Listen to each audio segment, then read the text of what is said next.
That was a very sharp cut in volume. I didn't do that correctly. Hello, folks. Welcome back to the Rogue Room. I am your host, Abigail Beck, and tonight we're talking about all sorts of stuff and things and all that. And yesterday was technically the anniversary of Dark Souls releasing, the 10-year anniversary. And I was posting about it today, but I didn't realize, because, you know, everyone's celebrating the 10th anniversary of the game's release, you know, the day after to me, which sucks. So I wanted to be a part of it. I suppose I technically am still a part of it, but anyway. I wanted to talk a bit of Dark Souls. I wanted to discuss that a bit. I look great today. Thank you kindly. I feel like shit. You're not. Does that make you bad? I don't know. Does it? I can't judge someone's moral character based on if they're this or that or the other. I mean, I don't know. I'm not a good judge of character.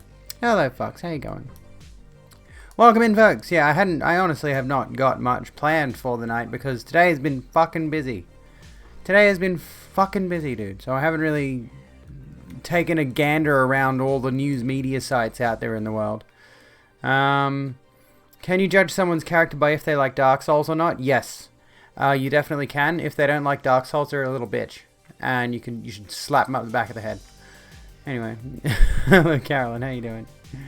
Talking about sex. I did have an idea, yes, to talk about sex, sexuality, gender, and like biological sex. And sex. Stuff like that would be an interesting topic. I wonder how far we can go with it. I'm going to actually check. I wonder how far, like, you know, just like, I know some people on this platform go a little bit ham on their topics of discussion. And I mean, if we, I don't know. Let me see. Where's like prohibited conduct? Let's go through this. So, I'm just going through the terms of service. See if there's anything in here that explicitly says you can't talk about these things. Sex you're not a fan of, but sex is right. Which one? TOS is my friend. Well, not usually. It's not you. I got TOS for a username, for fuck's sake. Pornhub intro intensifies. Is it unusual to state that I am one of those people who's I mean, I have very, very significantly drifted off any kind of pornography, generally. Like, nothing against those who partake of it, nothing against those who create it, I just, like, don't care. Here's a flex for you. Which is not much, honestly, because, like, I feel like I've lost a significant amount of mass. I feel like I look really thin, and I don't know if it's just because I haven't been lifting lately. You know, the last week or so I haven't really, since what, like Saturday was the last time I lifted, which is only a few days ago. But still, I don't know, like in general I feel like I've lost a pretty significant amount of mass lately. I don't know what it is. Found that as well. I think lockdown has affected libidos. I think it definitely has. Yeah. You drifted away from any visual pornography bores you now. Which is understandable, you know.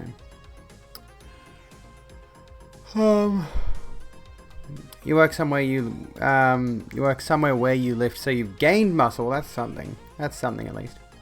Maybe like I've lost it and you've gained it in the process. It's a spiritual transference of muscle fibers. But yeah, I think maybe it's just a mental thing. I don't know what it is, but like the fact that I haven't been able to work out the last few days at all. I haven't been able to do cardio. Haven't been able to do any lifting really, not realistically anyway. And yeah, because I'm injured. I think I'm looking at my body a whole lot more. And I'm like, oh, you look so thin. You look like you haven't got a single shred of muscle on you anymore. I feel pathetic. I feel weak. Goodness. Maybe like I think by Monday I should be okay to start working out again. Hopefully, my foot will be all healed up by then. I at the very least haven't needed to put my foot on ice today, which is good. I've been able to walk around relatively well, so that's okay. Hey Izzy, how's it going? HRT's put your libido through the floor. Haven't really interacted with porn since before you came out. Yeah, I will say, I will concede the point that you know, there was a period where I was deeply exploring with like porn tastes and stuff like that as I was approaching coming out,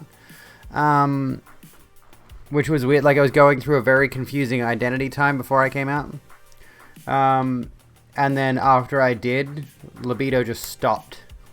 I basically lost interest.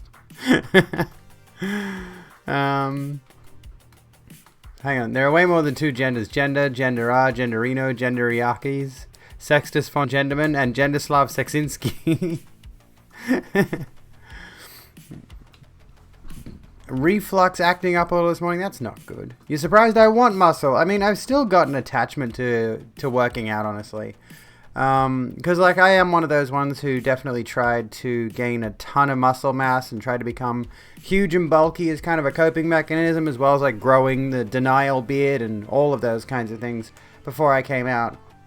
And then once I did come out, I immediately set to work trying to lose as much weight as I possibly could, because I felt like I was just this... I still do have a lot of body image issues. And I think I don't know. You know, I don't want to be huge anymore, but I still want to be lean and muscular, which is tricky. It requires a lot of focus on diet and no shortage of anabolic steroids to get the kind of six-pack I want. Genders like comic book publishers, everyone knows the two big ones, but the fun stuff is with all the others. I fucking love that. That's great. That's amazing. I still do like that tweet that's like, I'm not non-binary, but I'm not the most binary person who ever lived. Saitama buff, not Goku buff. Yeah, exactly. I want you to be able to tell I lift by looking at my musculature, but I don't want to be huge and bulky and bursting out of my shirts and stuff. You know. So I kind of like the fact that I'm a little bit slimmer at the moment, you know. Libido is much greater than it has any right to be at this stage in your transition. Oh, really? I'm a whore, but I'm also not an HRT. Well, yeah. That would be a hindrance.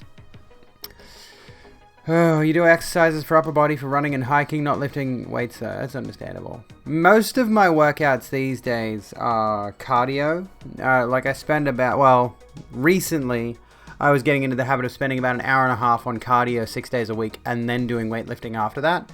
And the reason I say an hour and a half on cardio was like it was a 10,000 step walk virtually every day, which was doing well for my cardiovascular endurance, but of course I injured myself. And I think a part of the reason that my foot got injured is because I got these really cheap shoes that I've been wearing to do my walks for a while, and I think the soles had worn down enough that my feet were actually...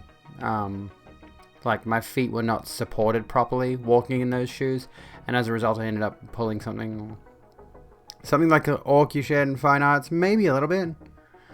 I saw that, but yeah, maybe a little bit. Want to look like Marky O's from Fire Force. I do not know who that is. I don't know most people from most things, most characters from most things. I am one of those people who is really out of touch with like most media, so you know. Except Dark Souls. I know a lot about Dark Souls. But I can't really compare myself to any particular Dark Souls character that might represent a body image standard I want. Aside from, like, Guinevere, obviously, because big mommy milkies. But at the same time, you know, I think I just like the idea of owning one of the armor sets from that game more than anything else. Imagine owning a full armor set. That'd be sick. Especially one of the Dark Souls armor sets. Something Dark Souls bad. Hey, it's the anniversary of Dark Souls. It's 10 years since the game first came out. You will respect the best video game franchise on the planet. Thank you kindly. Again, bursting out of your shirt. Well, I won't be bursting out of this shirt. This is a size 16 and it hangs off me, which I really love, actually. This is a really nice, comfy shirt because it's like really loose and flowy. I like this kind of thing. Yeah, 10 years. It's wild to me. I remember when I first played it. I remember when I first played Dark Souls and it's like, holy shit, this game is amazing. And it blew my mind how engaging it was. How captivating it was. Enjoy that look, Kiara.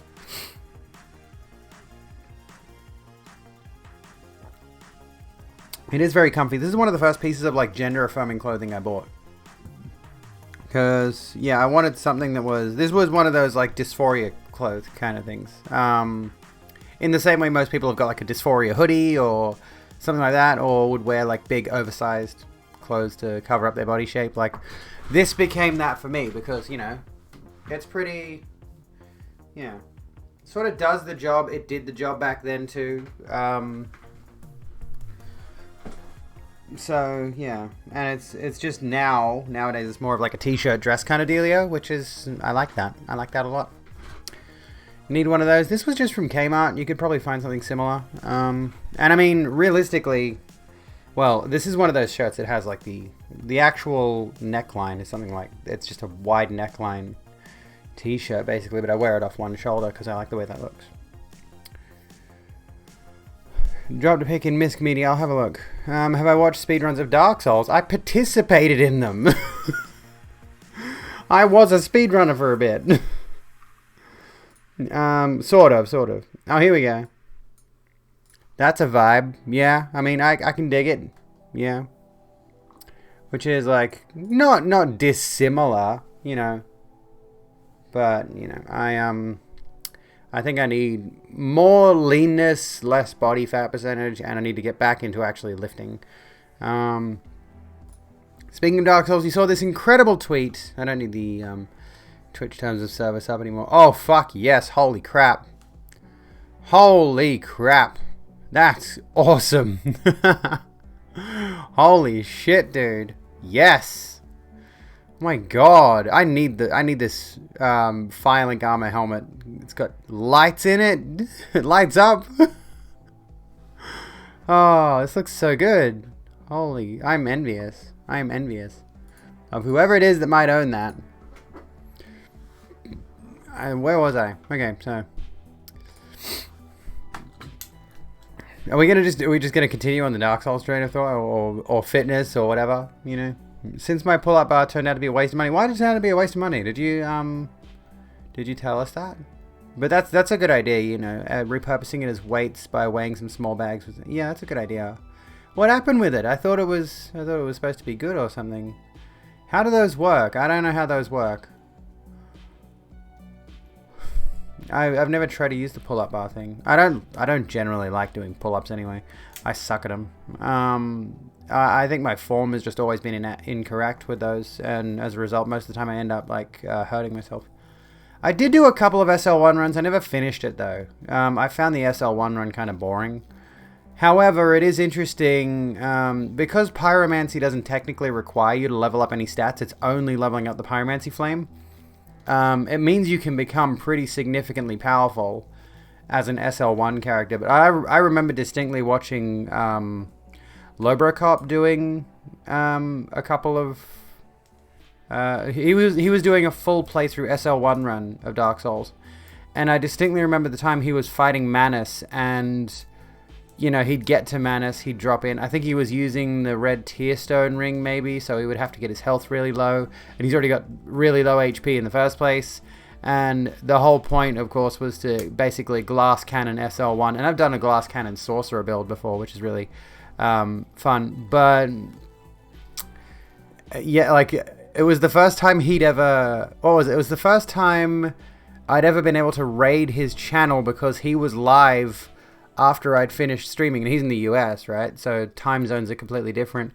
And I was able to raid him after doing a Dark Souls stream of my own, and he'd been going for like 12 or 14 hours or something fighting Manus, and you could see just how like just drained he was, how absolutely exhausted he was, and he was just like I'm like, the tenacity some of these challenge runners have is incredible.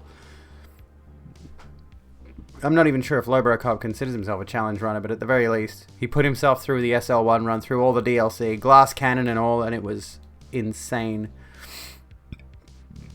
So I finished night shift, came home, and was inserting the key into the lock when the guy from my flatmate's one night stand is opening the door for me as he is leaving. I walked in and said, "Alexa, play I Just Had Sex," and went to bed with the sound of my flatmate screaming with laughter from her bedroom. That's awesome. Hell yes. So, yeah, Looper, what happened with the... okay, so it's too wide to fit anywhere. You did say this, okay. And the one place it did fit, it slipped and damaged the wall. Oh, fuck that. God damn. That's awful. I always worry about those pole dancing poles. How do they install those? Are they supposed to actually... are they grounded to the floor, or do they just get, like... I don't know. I'm assuming they are installed properly, because I've seen so many people who've got like pole dancing poles and they try to dance on them and they fall over, and I'm like, how? What? Why? What? How? I thought they were like, what's the phrasing? Like a fixture. I thought they were a fixture or something. But anyway, I don't know. I've been really like, this is weird. This is weird to me as somebody who's, you know, we've talked about the fact that I have some, well, we've talked occasionally about how I'm not a big fan of violence, right? I don't like violence. I don't like fighting. I don't like putting my hands on anyone. I don't like anyone putting their hands on me unless I say so. But weirdly, I've been considering fight training for some reason. Oh, by the way, Lily, thank you for the head pass. I forgot about that. I feel so rude. I just realized I'm looking at my activity feed on the dashboard and like, head pats. Ooh. The poles actually get put into the floor and roof itself, but people forget they have to be screwed into a beam, not just anywhere in the roof. Oh, okay. That makes sense, yeah.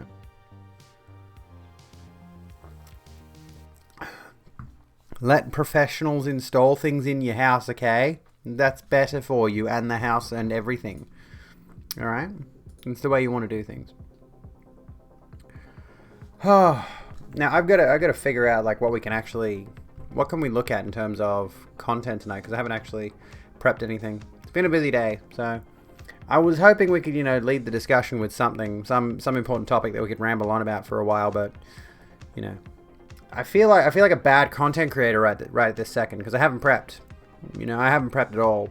I haven't had the time. Or maybe I did have the time briefly, but I was too exhausted to care, you know. I'm not good at this job. I should quit. A pro pole dancer needs to install your poles, people. Exactly. Get a pro pole dancer. It has been a big day. It's been exhausting. It's been exhausting. Being a parent is hard, you know. I don't recommend it. If you can avoid being a parent, don't do it. Want topic suggestions? Yeah, we could.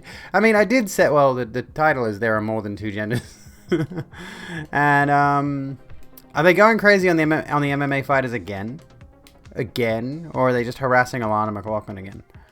But yeah, I could take topic suggestions, or we could have some news stories we could look at. There is still some stuff that I haven't looked at I could just go and look up whatever news stories are relevant at the moment, but I do try to look for specific stories to talk about generally, which takes a bit of time to find the right ones. Depends what you folks are interested in, I suppose. I feel we did talk about Texas a bit yesterday. Has there been any development in that area? You could suggest a topic regarding a step backwards for trans healthcare. That's always fun. Sure, shoot me. Volcano. Oh yeah, there was a volcano thing recently, wasn't there? Was there an eruption or something? And detransitioning trans kids. I recall that, so hang on.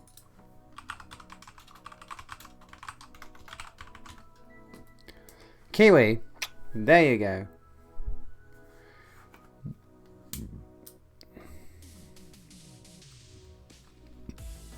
DM'd me. Let's have a look. There is a new book by Sean Fay. I do want to read that. The transgender issue.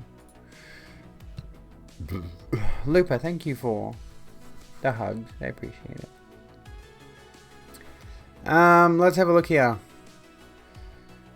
Now, there's a couple of things that I want to take a look at. Hang on a second. Where was it? There is... Oh, that's from the 23rd of May. Okay, so there's nothing new that I can see. But, you know, there is this tweet, alright? So we're going to take...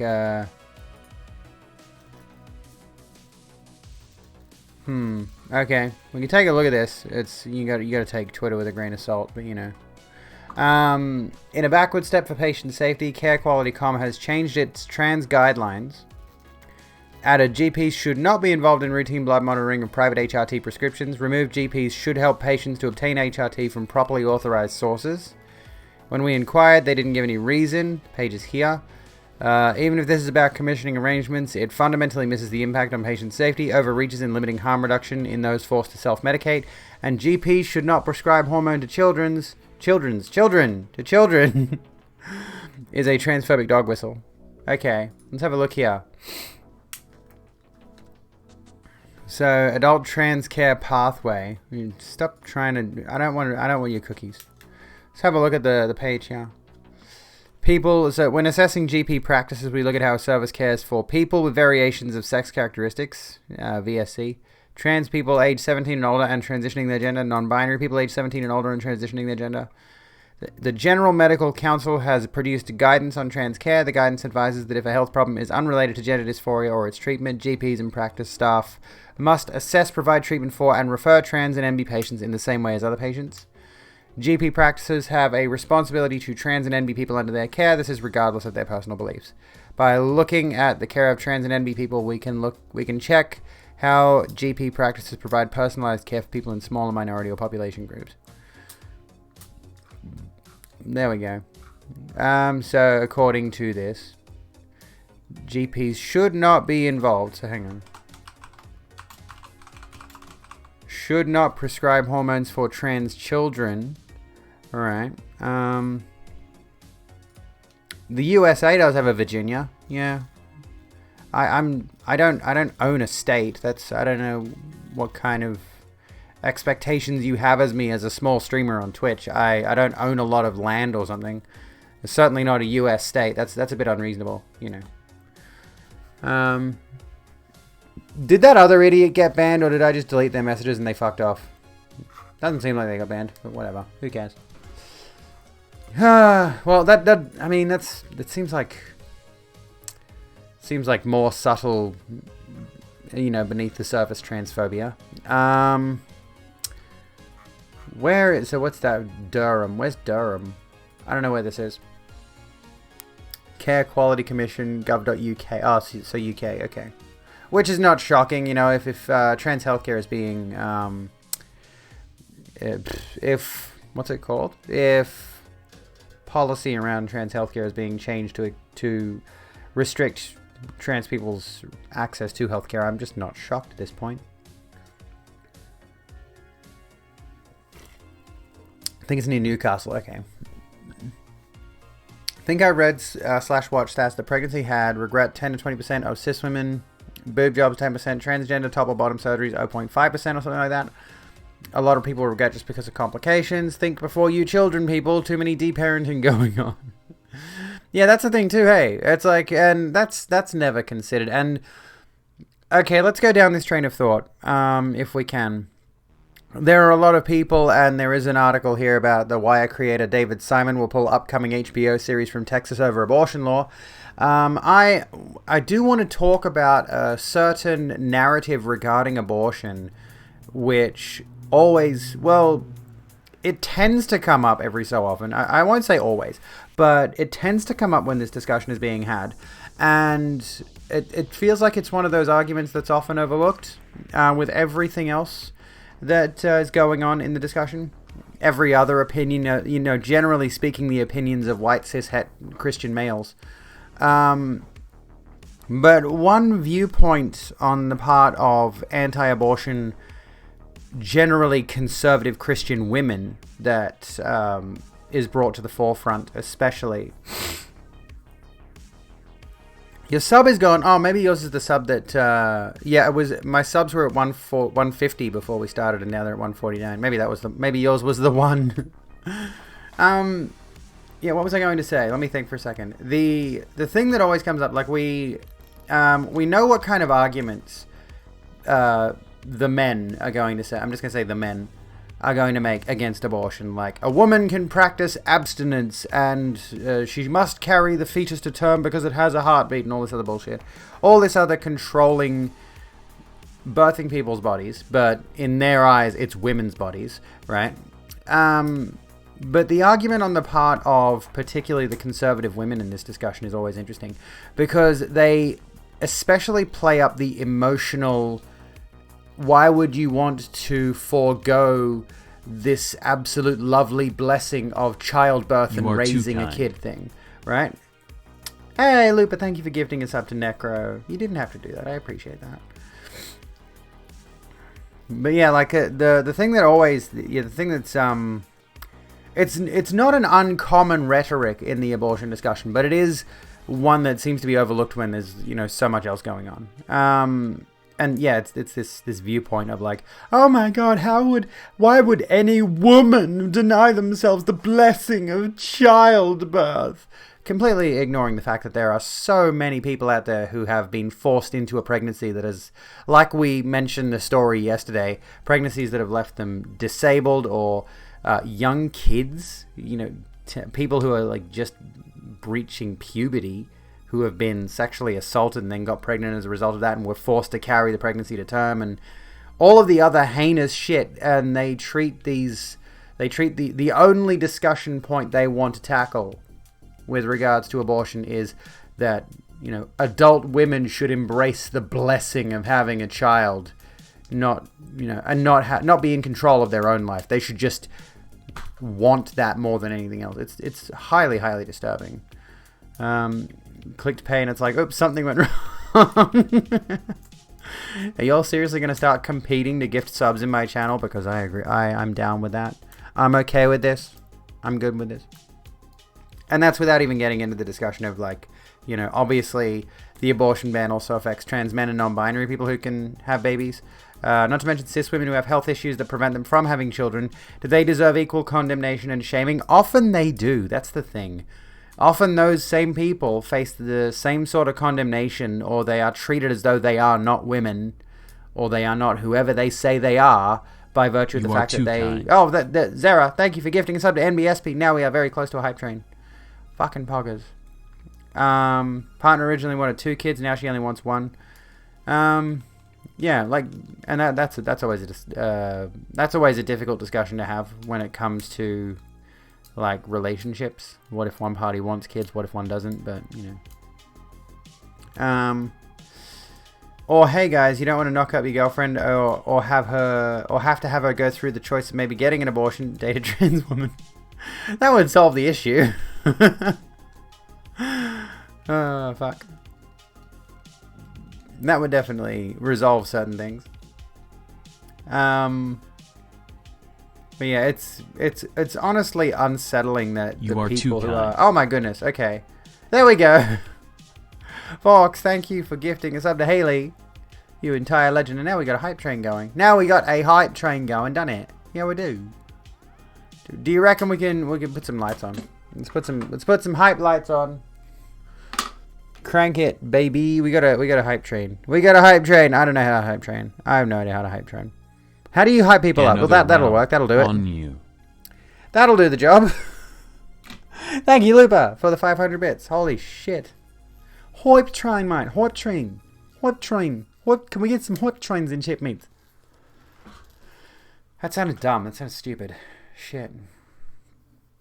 Goodness me. I should have prepped. I hate that I didn't prep. Now I'm like completely out of it. I'm going to have to rely on the hype train for content for the next few minutes. What are things that get you hyped? What kind of things do you get? Yeah. Mix of Swedish and South African. A mix of Swedish and South African. I don't know. I don't know. What gets you hyped? What gets you mega hypers? Sounded like a Kath and Kim voice to me. It could well be. What if a Swedish man was South African? Naked women get you hyped. Abby gets you hyped. Oh. Look at my. I still can't get over the American remake of Kath and Kim. You just can't do. That's not allowed. You can't do that. You know, you just can't do that. You can't remake an Aussie show for an American audience and just keep the format. It doesn't work, okay? I feel like The Office was that one example of let's take a show from another continent over to the US and adopt it and adapt it. And like it worked out for them in such an incredibly... It required the stars to align, and they did on one occasion with The Office and never again since. Now you have one word to say to me, Abby. What's that? What do you got to say? What's the one word you got to say to me? What's the one word you got to say to me? Buff women get me hype. Us. I can't even show my muscles at the moment. Trans rights. That's 2 words. That's 2 words. You can't do that. That's illegal. That's not allowed. That's illegal. Hey, Diz. How you going, by the way? We're at 22% of a level 2 hype train. Can we... I don't know. Can we get to 30%? We weren't really talking about adapting shows from other countries necessarily, but we got onto the subject of Kath and Kim, and the first thing that comes to mind when we talk about Kath and Kim, nowadays is the fact that America tried to adapt it and it really didn't do well. It didn't do well. Heard of Kath and Kim but never seen it. Used to watch Neighbours years ago, Home and Away a wee bit. Also remember a kids TV show called Round the Twist. That was a popular one. Lots of people in Australia have seen Round the Twist. And it was like childhood. It was nostalgia for many of us. Most of us can remember the theme song quite distinctly. Round the Twist was a whole endeavor. It was a whole thing. I get the suspicion that it probably hasn't aged well, but like, it was good. It was really good. I never watched a whole lot of Kath and Kim, but I knew of its existence when I was younger. Like, there were members of my family that were super into Kath and Kim, and as a result, I know what it is. I know the kind of format that Kath and Kim has, and I know the kind of character structure of Kath and Kim. And I look at it and I'm like, you try to take that over to America and it just doesn't work. The format doesn't work. The characters don't work. You can only adapt so much. You know, Kath and Kim is a very explicitly Aussie ochre show. Okay? Have you ever felt like this? When strange things happen, are you going round the twist?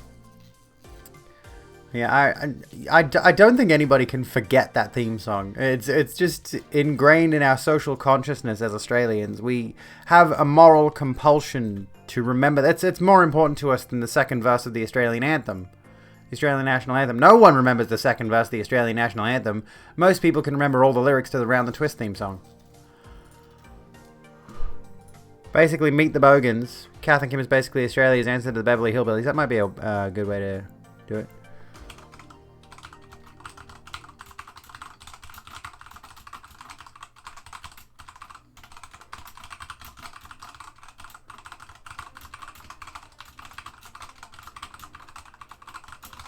There we go. There's a tweet. Nobody remembers the second verse of the Australian National Anthem, but everyone remembers the lyrics to the Round the Twist theme song. Am I wrong?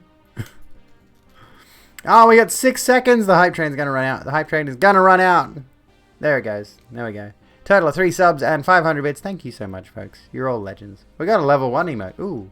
We got that little... I got the... Wait. How many hype train emotes have I got? Have I got all of them? I don't think so. No, I don't. I've got this one, though. I'm still happy about the spider.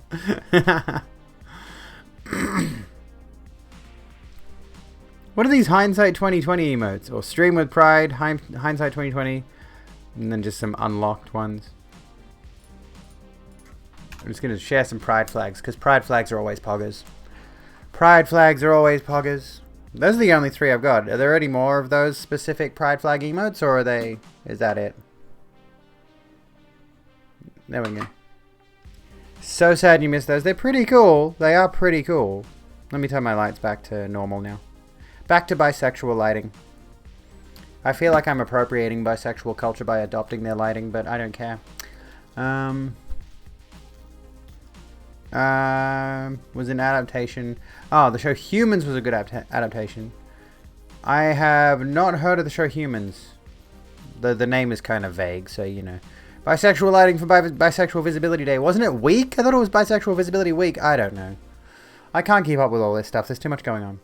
It was a Swedish show called Real Humans, and it's pretty good in its own right. Oh, okay. Anyway, pride flags. Get your pride flags out. I need more pride flags. I need to get another one. I should get either a quasar flag there, or I should get the lesbian flag there. I don't know which. One of the two I should do. You know.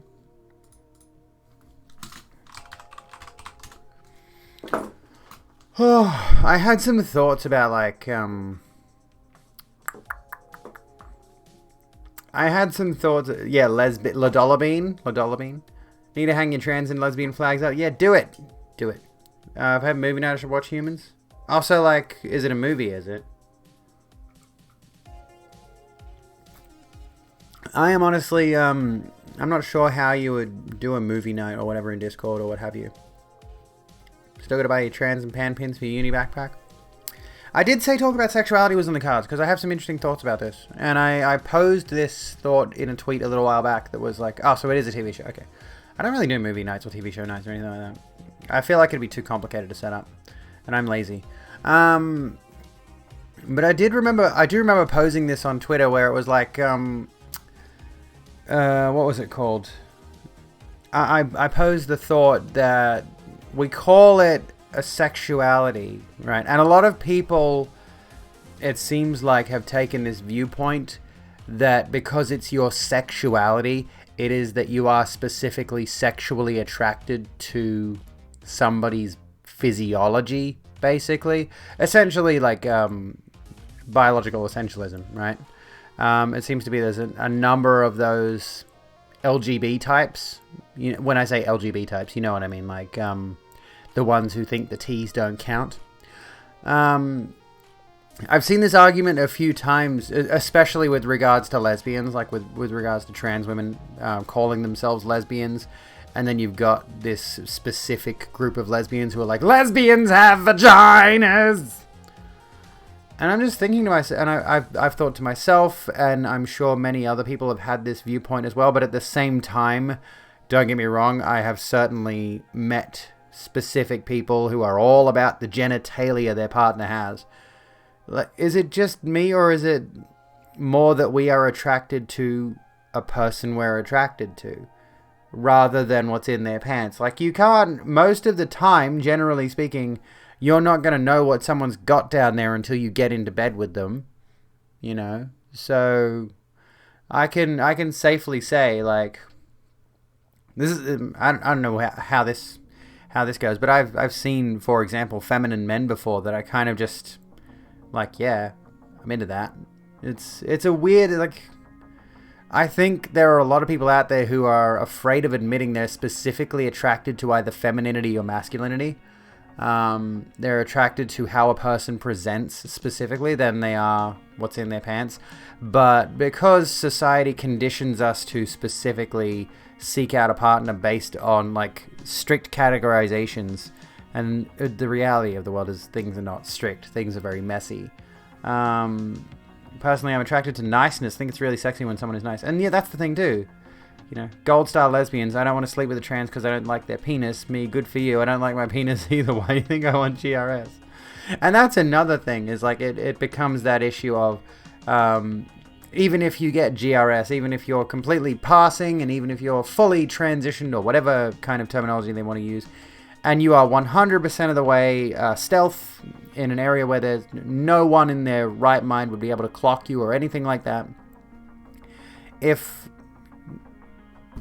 like, let's just say you accidentally end up in a situation where you happen to be flirtatious with someone you don't realize is a turfy lesbian in this circumstance. And then you reveal to them that they're trans, that you're trans. You reveal to them that they're trans. Surprise, you're trans. What's the go there after that point?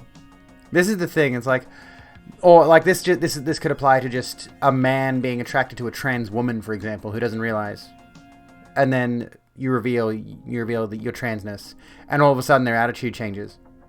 But it's like, you were attracted to me a minute ago. You know, you were fine with me a moment ago, when you were completely into me 100%. All of a sudden, I reveal to you that I am transgender and there's a problem. Why? What's the issue? What actually is the issue? What's the distinct problem with it? And I'm like, if I see a dude and think to myself, he would make a cute girl. There we go. Personality is quite a major part of attraction for me as well. Exactly. And this is the problem that I've only started to realize after coming out and sort of having a lot of time in my own head about sexuality and gender and sex and all of that, is that, you know, for a long time I've mentioned this before, I was a not just in the bedpost kind of person, which I didn't get many, don't get me wrong, but it definitely slid into this really toxic situation where I would, you know, find people on dating apps, go hook up like once, twice, and then sort of ghost. And I fucking regret that intensely, because there was an awful way to behave, and just awfully unfaithful to myself as well. Like, it's not what I wanted by any stretch. but it was a desperate attempt to grasp onto this absurd notion of what masculinity was supposed to be. You know, I think I've come a long way, but I still wear that regret on my sleeve. You know, like that comic that basically goes, "I like her, told she's trans. Oh, I don't think she's attractive, corrected that she's not trans. I guess they're cute and sweating." It's ridiculous. Like, it's nonsense. You know, let's be completely out with it. I mean, you look at Finster, for example. Finster is allegedly a cis dude who cross-dresses, I think. You know, you look at Finster in costume, essentially, and you're like, are you sure? That's a girl. Wait, what? Like, and that kind of feeds into the whole trap culture, I suppose. You could say it kind of feeds into that whole notion. Which is why when someone announced to me, when someone like introduced the name Finster to me and I looked them up, that's when I was a little bit sketchy on that whole thing, because it's not like Finster is a drag queen. Finster is quite literally, well, last I checked, I haven't been keeping up on the Finster news, but you know, I look at him, them, I don't know how they identify, what kind of pronouns they go by, but you know, when they're in full e-girl look, it's a girl. You look at them and it's like, that's a chick. It's completely, you see her walking down the street, you think that's a girl. Hi girl. And they walk past, minding their own business. Your first thought is going to be that, you know. Or Sneaky. I've heard of Sneaky, I think. He, him. Okay, there we go. I do know Finster is pretty, you know, pro-trans rights and all that. It's made quite a few trans-supportive statements, if I recall correctly. I may be wrong. I don't know. But, you know, I think I recall seeing at least a tweet by Finster that says trans rights or trans women are women or something. And by the way, yes, I'm aware that more people than trans women exist. Got hit on by a lesbian who was all for genociding the male species, etc. I felt so bad. She definitely had very bad experiences with men, and I wanted to talk with her about it, but I was a woman with a penis and thought I should not be the person to talk through these things with her. That is a difficult issue. That's a complicated area to traverse, because it feels like there are... I will say this, I feel like there's probably a lot of TERFs, or just transphobes in general, who've probably had really negative experiences with men, and that has informed their viewpoint of trans women as well. You know, this is what people are going to hate me for saying this, but this is a cancelable viewpoint. But I think like hashtag not all men has the slightest bit of merit, tiny. That does not dismiss the fact that sexual abuse, sexual assault, rape, harassment, all of those kind of things, misogynistic behavior is still strictly a men's issue that men need to stand up and fight back against. But that being said, you know, if you are somebody who's had bad experiences with men, that also doesn't mean you get to project your trauma onto other men who are perfectly fine people. There are good men out there. I know it's a questionable statement, especially coming from me. Can you imagine me saying that? Holy shit. And that kind of informs, I think, a lot of transphobic viewpoints. A lot of people would look at, there's a lot of women out there who've had some level of negative experience on the part of men. And it's very, very easy to get led into this viewpoint, especially thanks to representation in media, especially. Like, most of the people who've got transphobic views seem to inform their viewpoints on, especially trans women, based on transphobic media. So Sneaky's 27, looks 22. All the good men are actually just not out yet. Okay. Less prejudice, find out who a person is. And that can be difficult. Like, if you are traumatized, this is what, unfortunately, this kind of thing also happens to, like, racists or, well, honestly, like, this facet can be twofold. If you have a negative experience with someone, like, we've seen this happen before, people will have a negative experience of someone of a certain race, or they'll have a negative experience of someone of a certain, like, you know, certain women will have negative experiences with men or whatever, and then their viewpoints just either they change on a dime as a result of that moment, like they're traumatized by it, or there were already some subconscious issues there that are just exacerbated and essentially galvanized by the trauma that they might experience. Well, here's what sneaky looks like. Oh, okay. Jesus Christ, that's just unreasonable. Come on. That's not fair. Come on. God damn you, world. Fuck off. Get the fuck out of here. Relevant meme and meme supreme. Where were we? Our egg IRL be like, oh, transgender circle jerk. I love this one. God, why does life have to be so unfair? Picture of Finster or Nat. Ugh, just look at him. He's so feminine. He literally passes perfectly as a girl. Ugh, life is so unfair. I will literally never pass as him. He passes so well. Life is so unfair. He is so feminine. Wow. And they're not even trans, but they pass so well. He's a guy, you know. He said he's a guy. Unjerk Finster unironically causes any psychic damage. I love this subreddit. Transgender Circle Jerk is one of my favorites. It's fucking hilarious. Once sat there with a girl, just chatting about Transgender Circle Jerk, reading posts back and forth. That's a good date idea. If you're T for T, you're just like... That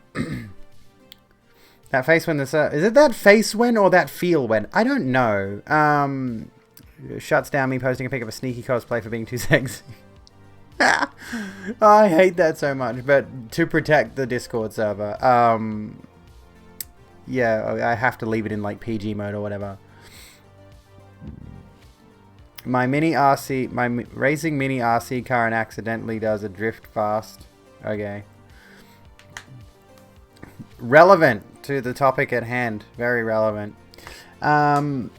Sneaky, man, were you free this weekend? It's not fair, damn it. Think cis women are jealous of how Finster looks. That could be a contributing factor too. Is like, and this, honestly, it's a Bowsette cosplay. Oh, okay, it might be the outfit. Maybe, I don't know. That's weird. I might, yeah, make an NSFW channel. Just we've been meaning to test the waters with that. By the way, we're 9 followers off 5,000 followers here on Twitch. Just saying.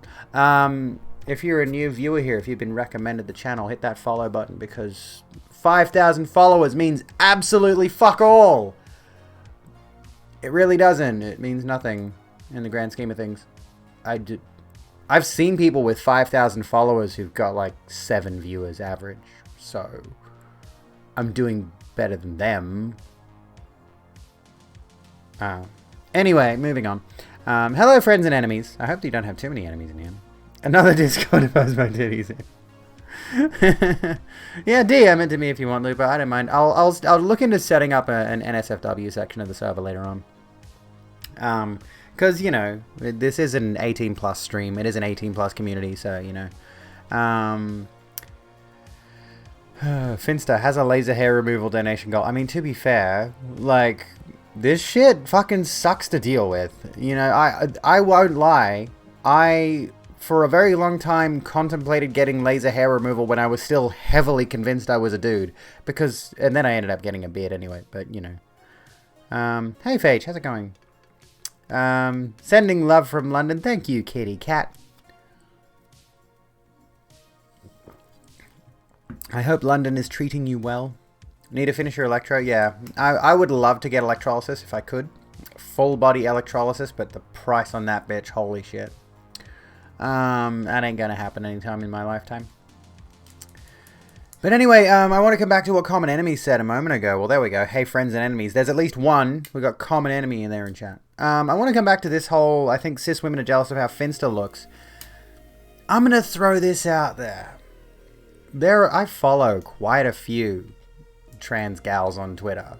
And I know that's not a representation of all trans women, of course, but dude, the significant majority of the trans women I follow are fucking gorgeous. And I think this cycles back around to the psychology of envy among women in general and body image issues and all of those kinds of things. So especially when TERFs see trans women arguably looking better than them, because you've seen pics of TERFs, right? At the rallies. Just saying. They're not exactly 10s. And I think that could probably just further their views. Like, I think, and this is the thing, I don't think we should place value on a person solely for their appearance. I don't think anybody should be valued solely for their appearance. No one, like, you don't have the right, for example, to comment on a person's appearance unsolicited. If they give you the pass, go ahead. But if somebody posts a cute selfie, that doesn't mean you have the right to say whatever you want just because they posted a cute selfie. You sort of got to feel out the waters there and make sure they're okay with what you're saying to them. But also, that's not really the point that I was making. But I was just thinking of a Sir Caitlin tweet from earlier. But yeah, it's well worth noting that I think and this is a common gender-critical viewpoint I've noticed, is that trans women are reinforcing negative stereotypes about women. And I was having this discussion in my head earlier today. And all of this stuff that we're talking about now might actually feed into a video idea I want to do about the subject of sex, sexuality, and gender. I do want to actually do a video essay on this. After my next one is released, I might do this one, which was supposed to be this, is it Socratic? Or is it another philosopher? Basically, the idea of the hypothetical debate or the hypothetical discussion between two characters on a certain topic. And the thought that came to mind is, like, if trans women, most of whom I have seen... I see. Oh, hello. Sorry, girl. Thank you for bringing your friends over to the Rogue Room. The Socratic method. Okay, so the hypothetical discussion, and I've got a character in my head that I want to, start to develop on my YouTube channel. It uses the horns. Story Girl, welcome in, Raiders. We're just talking about body image, sex, sexuality, gender criticals, TERFs, all of this kind of nonsense. We're having a whole discussion. I'm rambling. I'm getting some thoughts out of my head. Welcome in. What did you get up to tonight? Welcome in, Comrade Adia. The Socratic debate. So that's what I want to do. Specifically relating to... let's try to sum up the point I want to make. If trans women who present as very stereotypically womanly, however they decide to do so, I think I'd present pretty stereotypically feminine most of the time, right? If a trans woman presents stereotypically feminine, but a cis woman also presents stereotypically feminine, is that cis woman, also reinforcing those negative gender stereotypes, or is she just allowed to dress and appear and present however she wants, right? So that's a thing I've seen time and again in gender critical discourse, is this idea that if a trans woman is wearing a cute sundress and a floopy hat and cute makeup, like I was the other day when I posted my sundress on Twitter. It's such a cute sundress. I love it. If I am wearing a very typically womanly outfit and a cis woman is wearing the exact same outfit, and we both share the same kind of manner of speaking, and we both enjoy the same girly things, is she enforcing negative stereotypes, harmful stereotypes about women, or is it just the trans woman doing it? And if so, why? We're both women. Why am I the only one enforcing negative stereotypes in this circumstance? It is a cute sundress. I love it. Bit of current affairs, catch up on COVID in Australia, submarines and Christian Porter. At least you covered the Christian Porter thing. I haven't done it yet. I wanted to cover the Christian Porter thing, and I've missed it this entire week. This is our last discussion night, and it's like 3-day-old news at this point. I don't even want to bother touching it anymore. At the very least, we know Christian Porter got backbenched, but that doesn't mean he has no power in politics as it stands right now. It's a lose-lose. I don't appear conventionally feminine. I'm actually quite butch and happy with that, but TERFs say I'm not really trans because I'm not even trying to pass. Exactly. That's another issue with that whole discussion, is like, if you're a trans woman, but, Alana McLaughlin, the MMA fighter, going into MMA is a very stereotypically masculine sport. Punching someone in the face, choking him out, doing all these things. That's a very, very hyper-masculine, aggressive sport, right? And Alana McLaughlin, trans woman, goes into the sport, which is all about fighting and breaking bones and bleeding and all that shit. And I guarantee you some of the discussion around her, aside from like the whole, oh, she's got a manly body structure or whatever bullshit.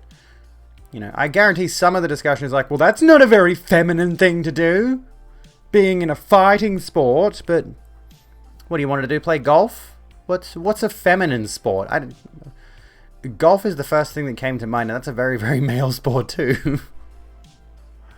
You know, like it's all, and when you break this all down, you begin to realize it's all strictly misogyny. Like, baseline, it's just misogyny. Doesn't matter if it's a trans woman or a cis woman being criticized for being too womanly or not womanly enough. But when they are targeting trans women for being too feminine, not feminine enough, or whatever, it's just misogyny. Foundationally. You know. Anyway, let me come back a second. Darthenstein, to go farther, welcoming them could be a danger of judging them. In other words, they could be simply just expressing themselves. I've lost where we were in the conversation when that was the point. More discussion of Mead than Porter. Okay. I looked down and I'm like, who's Mead? Oh.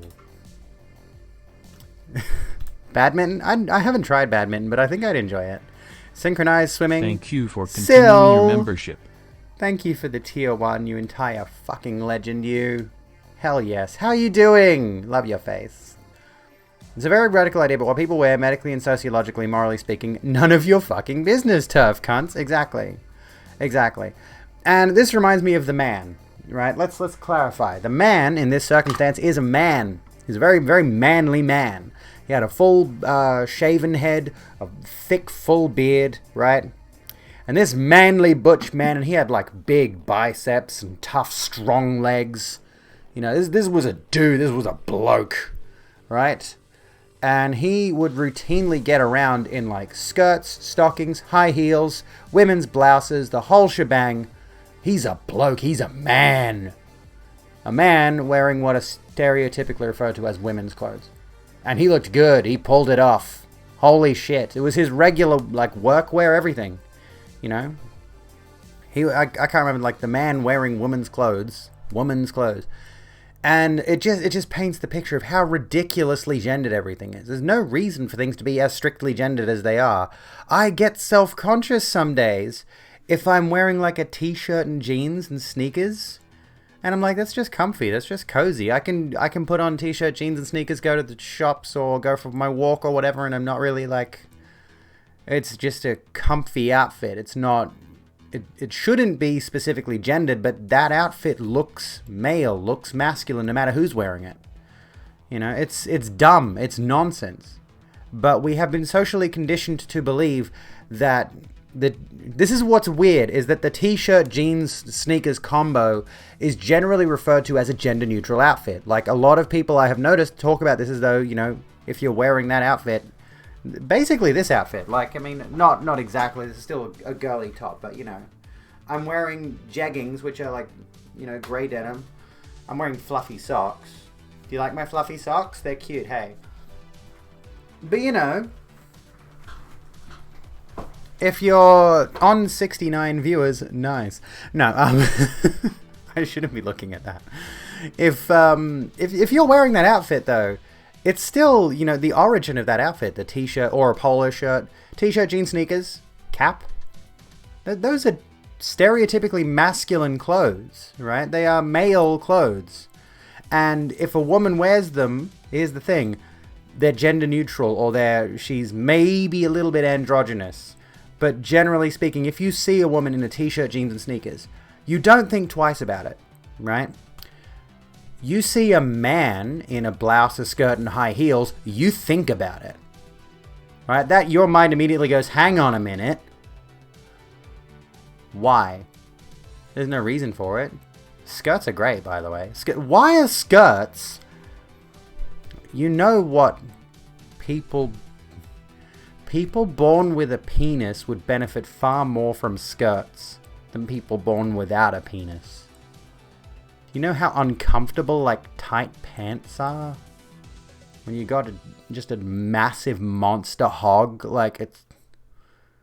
When you got just these enormous balls. I'm sorry, I couldn't keep a straight face doing that bit. The Scottish do know about skirts. I mean, maybe that's why I have such a thing for like for skirts. Basically, anyone who has a penis should be able to wear a skirt freely. Because I'm Scottish by lineage, so you know, I could never have a straight face. I'm too homosexual. Anyway. And cis women in boyish clothes are just called tomboys. Yeah, exactly. And the phrase tomboy still reads female basically. People keep saying pants are men's clothing, and Scotland's over here like, ha, good joke. I am gay as fuck.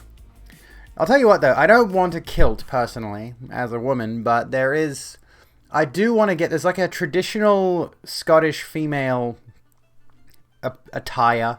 Scottish women's attire, which I think... I swear I've seen this.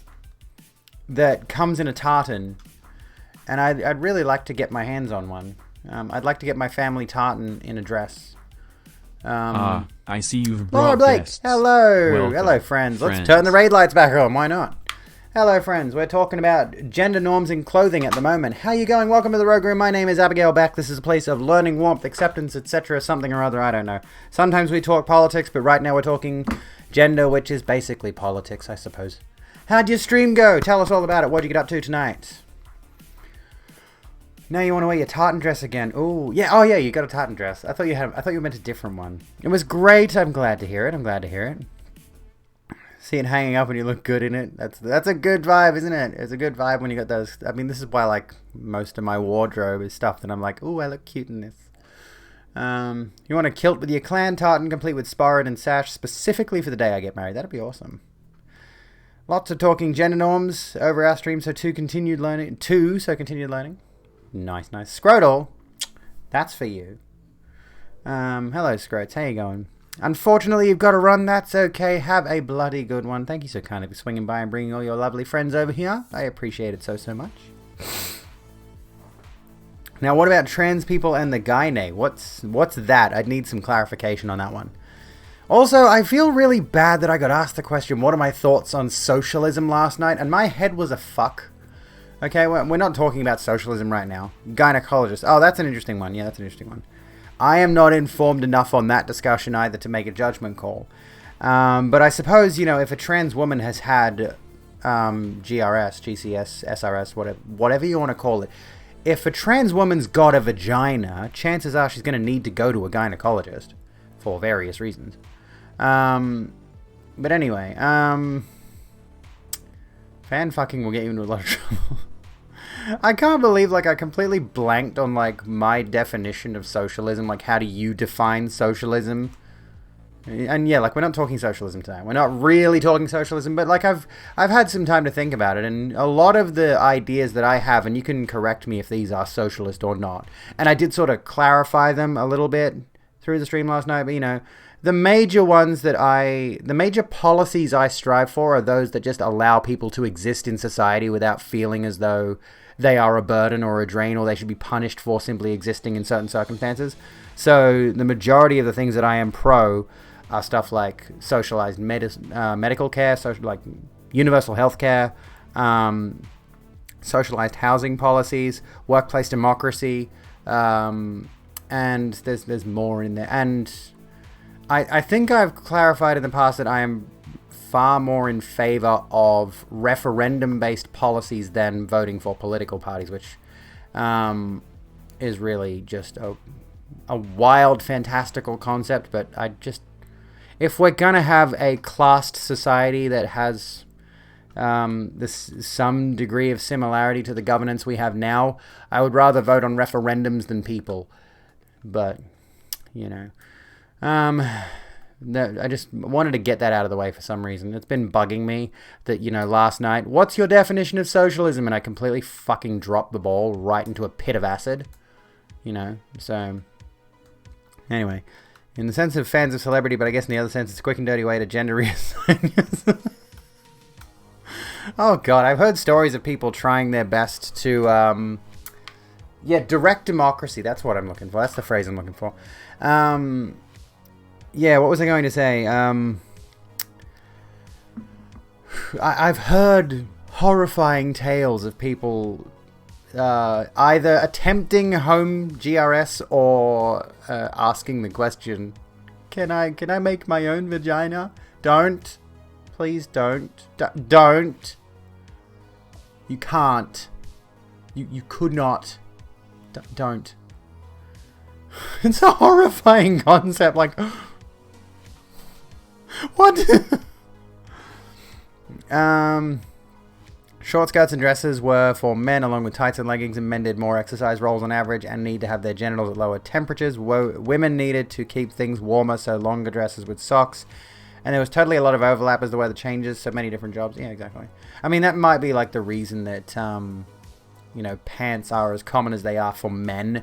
Specifically, wearing pants is more functional when it comes to most physical labor jobs, generally speaking. If you're wearing a dress in a factory, you're far more likely to catch your dress in a machine or something. I don't know. Came far too close to your own DIY top surgery back in the day. God. I can't imagine. Yeah, I mean, you're right there, Lou, but I can't. It proves how hard dysphoria can fuck you up. I'm going to say this right now. This is, like, vaguely similar, I suppose. Or they're, like... I've just never been... I don't know. I've never been the person to do any kind of self-harm. I'm gonna admit that right now. Aside from like chronic alcoholism, or caffeine addiction, but like to actually take a blade to my skin. The thought has passed through my head on occasion, but I've never been one to do it, and I've always been shocked when someone has told me they've cut themselves. It just like like we've already discussed the fact that I'm okay with CW. Mate, I'm just gonna briefly. What's the CW set to at the moment? That's body image. No. But that's kind of, we'll put that there. CW self-harm. Just like briefly, that always has stunned me, that people have the capacity to be in the mind state to go that far. Which is just shocking. Revelatory, honestly. So I see content warning, I suppose. But trigger warning might be a better way to phrase it. I don't know. Which would you prefer? Content warning or trigger warning?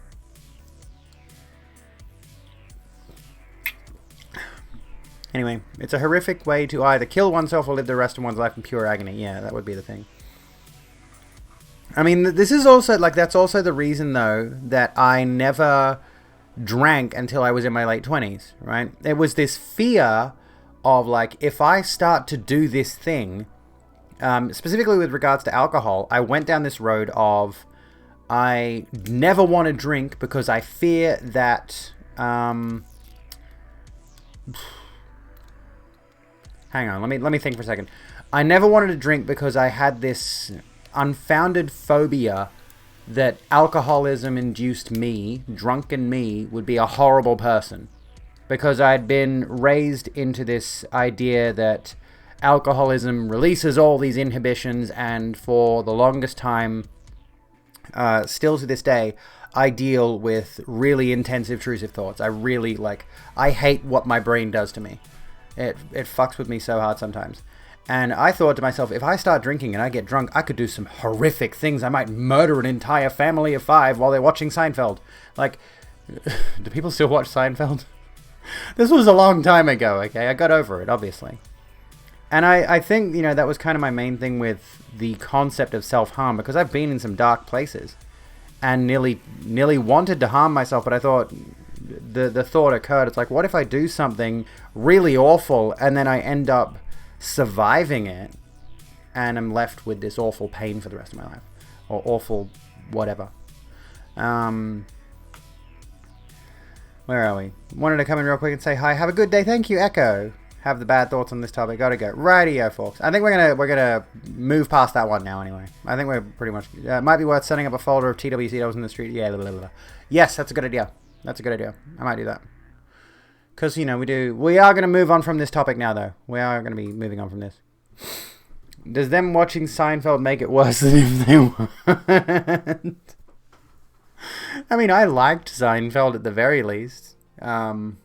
This is the thing, though. It's like, as someone who was a devout fan of Seinfeld when I was a kid, and I've seen every episode, I cannot. This is one of those issues. You know, a lot of older media tends to lean into transphobic tropes at some point, which is just ridiculous. You know, the fact that dude in a dress was a pretty common joke in sitcoms of the olden days. And I can't remember if Seinfeld ever leaned into those tropes or not. Thank you for the hugs, Celticness. The show finale, it really was. It was fucking awful. You know, for everything that was great about Seinfeld, the ending of the show was just like, really? That's it? That's the ending? Welcome back, Izzy, by the way. Anyway, I'll take a hydrate. Yeah, why not?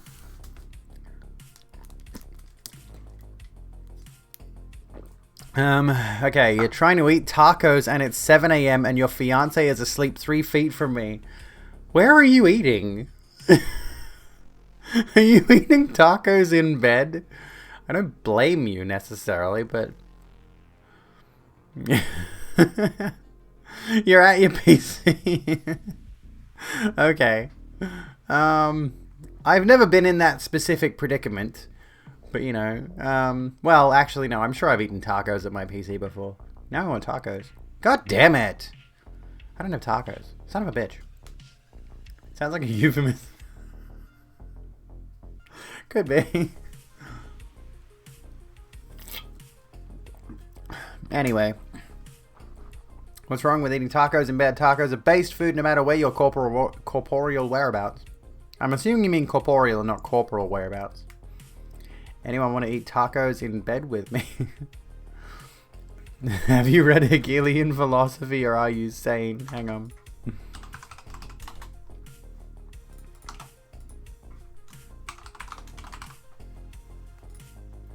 Oh, that doesn't answer those answers don't work.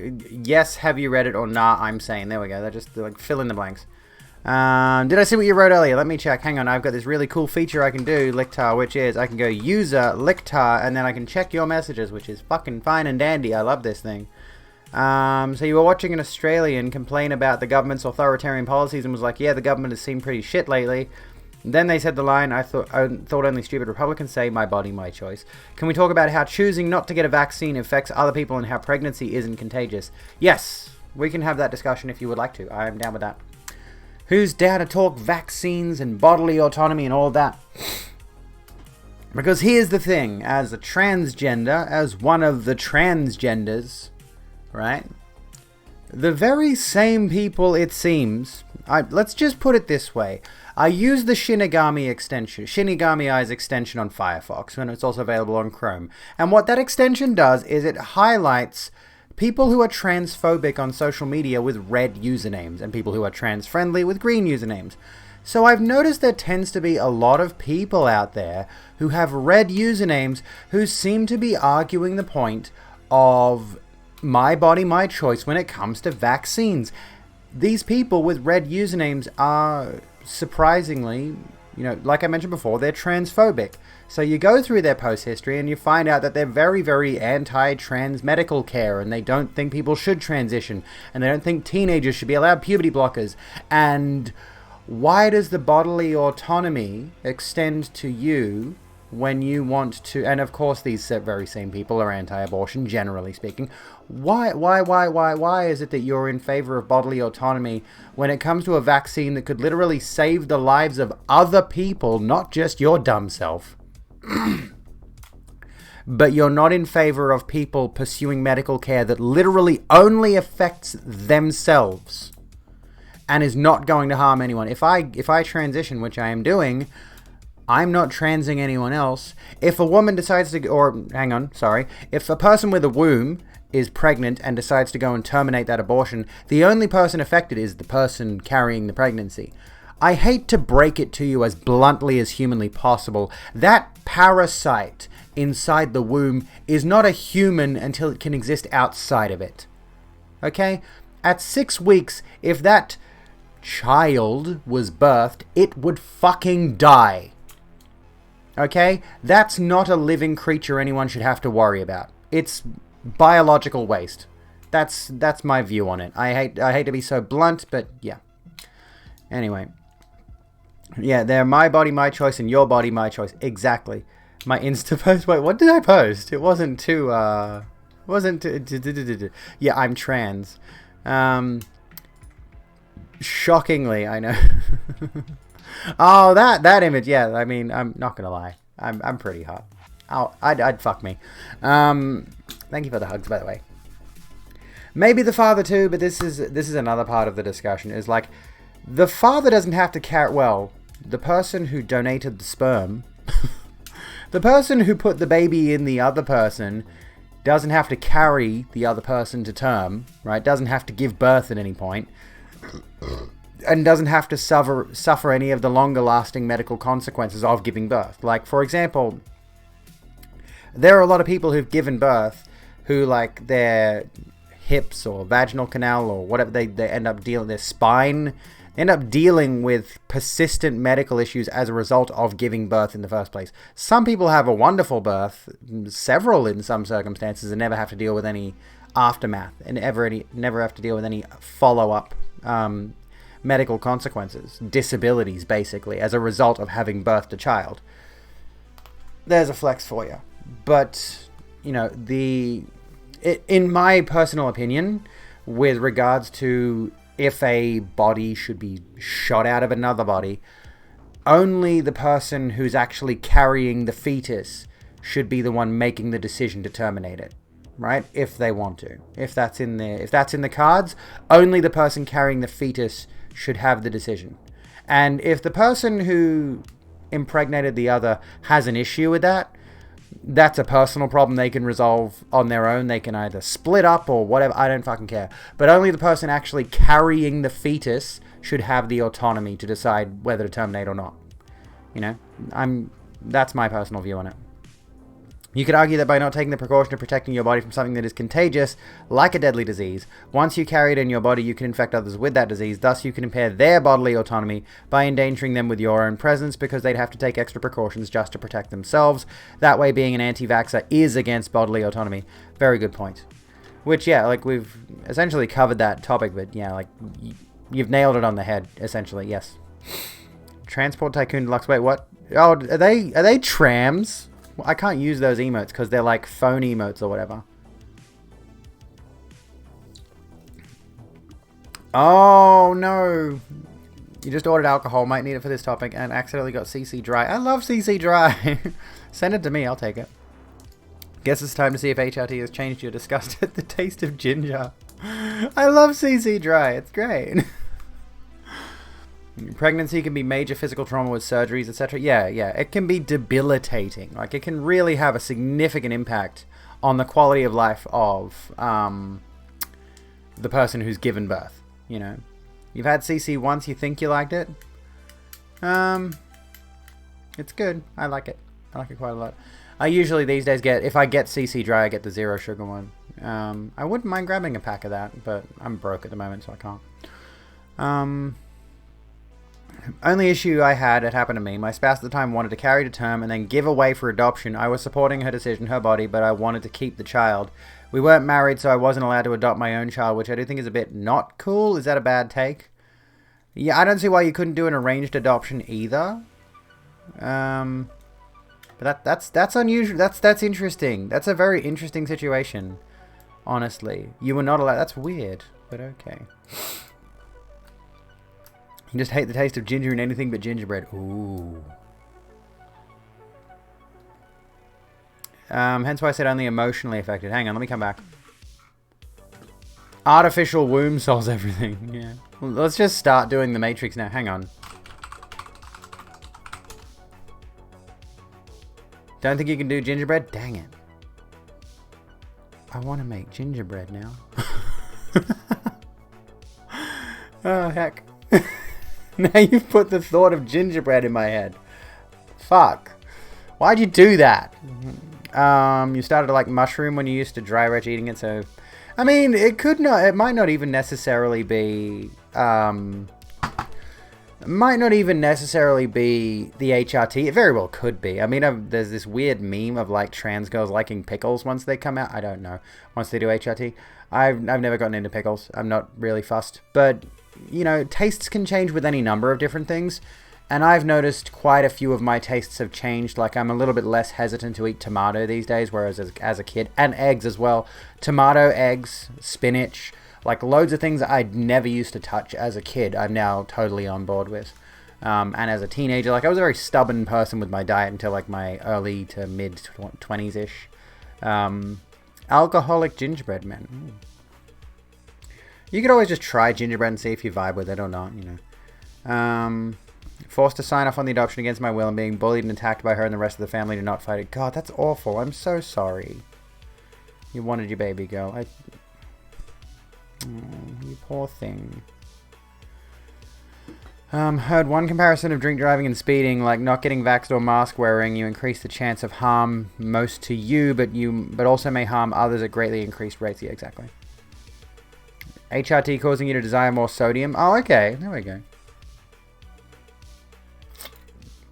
I mean, that would make sense with progesterone because that's the hormone generally that the body starts producing when the person is pregnant. So that would explain, you know, pregnancy cravings. HRT started giving me food cravings. Like I never craved any particular foods. I would just eat whatever. I've certainly got a much more of a sweet tooth these days. I don't know what that's about. But, you know, today's diet has been questionable. Fuck. I've eaten a lot of shit today. I've eaten really badly today. I had cheesecake. I had corn chips. I had 2 Krispy Kreme donuts and an iced latte for breakfast. I'm rocking it right now. I'm doing such a good job with the diet thing. What else? Did I have ice cream? No, I didn't have ice cream. I think the only like real food I had today was a crumpet. Oh, heck. I'm bad at this. Don't ask me for dietary advice.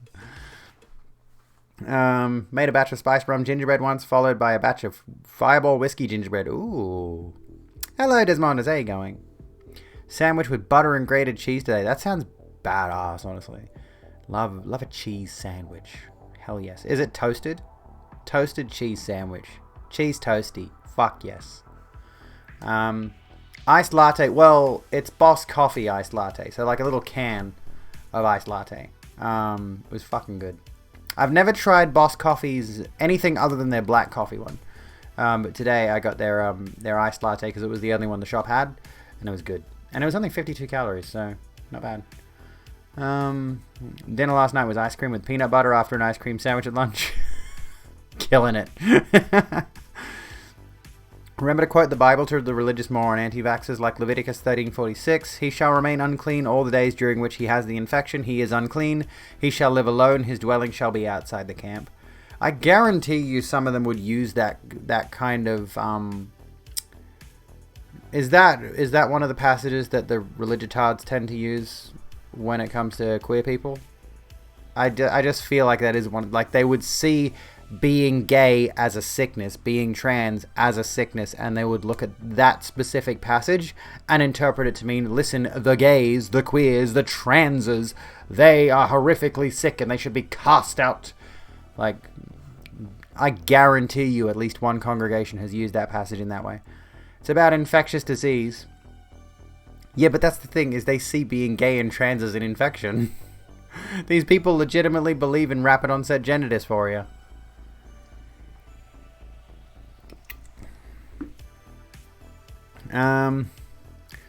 They would see being gay as like a bad moral attribute, but some of them do legitimately see it as like you can pass the gay on. Like that's the point I'm trying to make. If you are even near a gay person, you could become a homosexual. We're kind of memeing on religion at the moment. Topics have been flying. Unclean. Do you realize how thoroughly I need to clean when I prep to sleep with someone? Fuck. Okay. Would be nice to form our own country. Heck yes. Where are we? Let me come back a second. I've never understood using a book they say is about a God that loves everyone to hate on people they don't understand. It's wild, isn't it? It's absolutely off the wall. Like, where is the love thy neighbor in the dude who recently pushed that abortion bill in Texas, then going on to say we should repeal sodomy laws because they are unlawful in the eyes of God. That he didn't say that specifically, but his argument against the fact that they should repeal laws that decriminalize gay sex, like legitimately, this guy is now going after laws that decriminalized gay sex and allowed gay marriage. And it's like, where's the love thy neighbor in that? Where is the... I don't get it. What's... And this is a very staunchly religious person. Sorry for a weird question. Weird question. What are those monster drinks like? This one's the only one I drink. I like it. It's got a nice flavor to it. I don't know what the flavor is. Where is it? Doesn't actually say what the flavor is. There are a couple of other ones. This one's just 0 sugar. And I don't know what... It's nice, though. It's sweet. This one's sweet. Tastes like Sour Patch Kids? Maybe. I don't know. I haven't tried them in ages, so... I want to try the Ultra Rosé Monster. That sounds good. The flavor of the white one is General Citrus. Okay. Pass the gay on. Yes, please, definitely pass the gay on. Promote gay agenda and take all the children. Oh, Pin is streaming. Yeah, if Pin's still live when we're done, we can raid Pin. I love Pinapy. Not to open a deep can of worms, but have we had the discourse happening about whether or not education should be compulsory? When you say education, like, what do you mean, like, just broad education to children, or what are you getting at? I am intrigued. Or do you mean, like, we have had the discussion a little bit last night about Mark Latham's parental rights education bill, about the idea of preventing children from learning about queer identities and sexualities and stuff like that, like GRSM people, because, he absolutely thinks that the teaching of gender romantic sexual minorities and all things related to that should be at the discretion of the parents. Mandatory schooling in general forced by the state. That's an interesting discussion because, I feel like I'd be out of the loop on what the points would be in that one. I think, I don't know. Is this about what Gordy was saying yesterday? Vosh. This prompted by the Riverboat Jack / Hans thing? I don't know what the discourse is, honestly. I don't know. You like the Mango Loco one? Okay. Where is the fucking prevent the corruption of thy soul when they are fucking banning abortions and putting women in jail for practicing their rights, right? It's only like 2-day-old discourse. I think generally speaking there are a lot of good things that children can learn at school. I think there are a lot of good things that children don't learn at school that they should. There are a lot of things that children should be taught before they're able to go out and function in the world by themselves. But I feel like the reason that I think that is because the way that society is structured right now is that there are a lot of things that kids need to learn to be able to properly and adequately function and actually have a grasp on anything. Like, there are certainly people out there who, we shouldn't demonize anyone who hasn't got a standard school education, but I think the school education system needs a radical overhaul. Where are we? So, compulsory through K to year 9, years 10 to 12 should be treated more like prep for higher education. I agree with that. And I do agree with your point, continuing on, year 7, 9 should be focused on prepping them for life itself, budget, shopping, renting, etc. Yeah, like the fact that there is none of that education in schools as it is right now is on purpose, which is ironic. Excuse me. You would think, the schooling system as it exists now is in place to prepare children to eventually be functional little worker bees when they're old enough, right? So, to that end, you would think they would want kids to understand a lot of those basic concepts. Yeah, budgeting, shopping, renting. Home economics is an important thing, which they do teach. But I also think there are a lot of social structures that are often overlooked and often misunderstood. I think there should be some degree of sociological teaching in schools. I don't know if there is, but there should be some foundational level of sociological understanding taught in schools. Maybe in like years 7 through 9. I think there was a bit when I was in school, but this was a long fucking time ago. I think, shockingly, get this. This is a wild concept. When I was going to high school, which was back in like the early 2000s, I do recall during a sex ed class we were learning about intersex people. Like, that was a thing that was a part of the discussion, interestingly enough. Hans of Hakir debated Demon Mama, Riverboat Jack, and I think Joe Lewis on the topic, and it's going to be discussion on panels for the next 2 weeks. Okay. I might need to enlighten myself on what exactly they are discussing, because I kind of feel like I should take on more discourse-y related topics. I don't know. You know, generally speaking, like, yeah, my sex ed was pretty basic too, but the teacher did give us a fairly good overview of what at least biological sex was and what sex and sexuality are and those kinds of things. It was still fairly I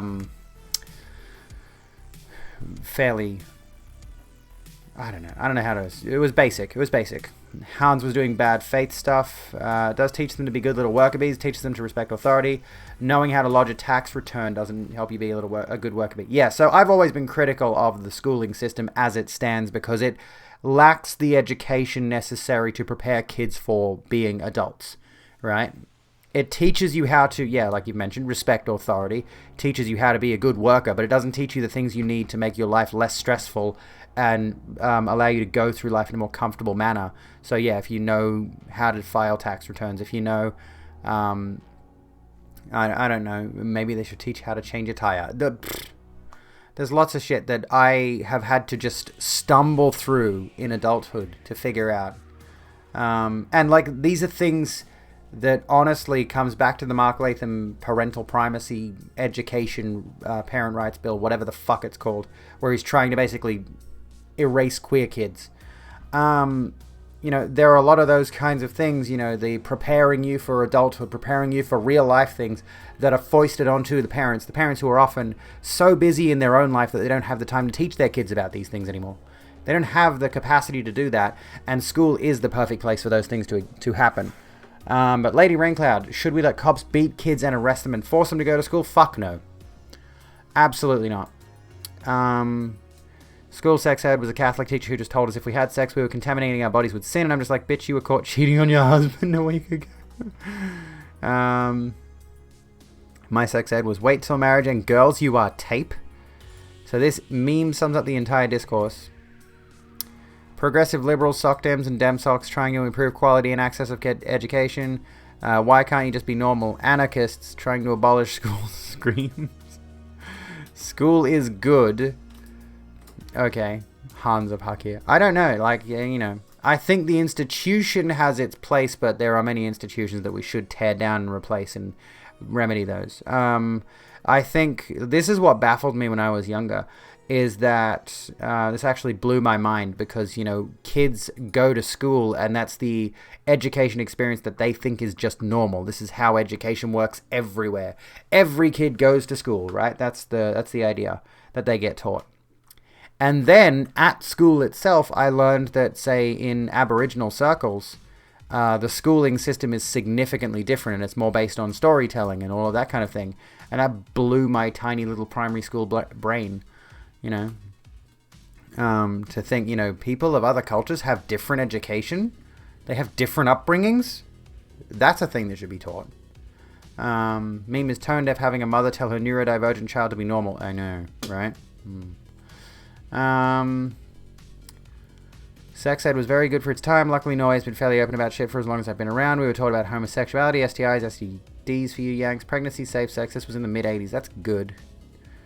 How are white people like Han supposed to know anything about other cultures? Again, yeah. I see. Hey, Squid! Another raid! Welcome in, Raiders. Welcome friends. To the Rogue Room. My name's Abigail Beck. We are talking about schooling at the moment. We're doing the school discourse. We're doing the education discourse, apparently. Welcome in. We are keen to hear your thoughts. Such a blooping good. I'm a good. How was Hades? How was your stream tonight? What'd you get up to? Like, in Hades. What'd you get up to in Hades? I still haven't even beaten the game once yet. Thank you for the head pats, by the way. Ooh. I need to get cat ears. Cat ears and some cat paws. Anyways, I'm a good girl. I'm a good.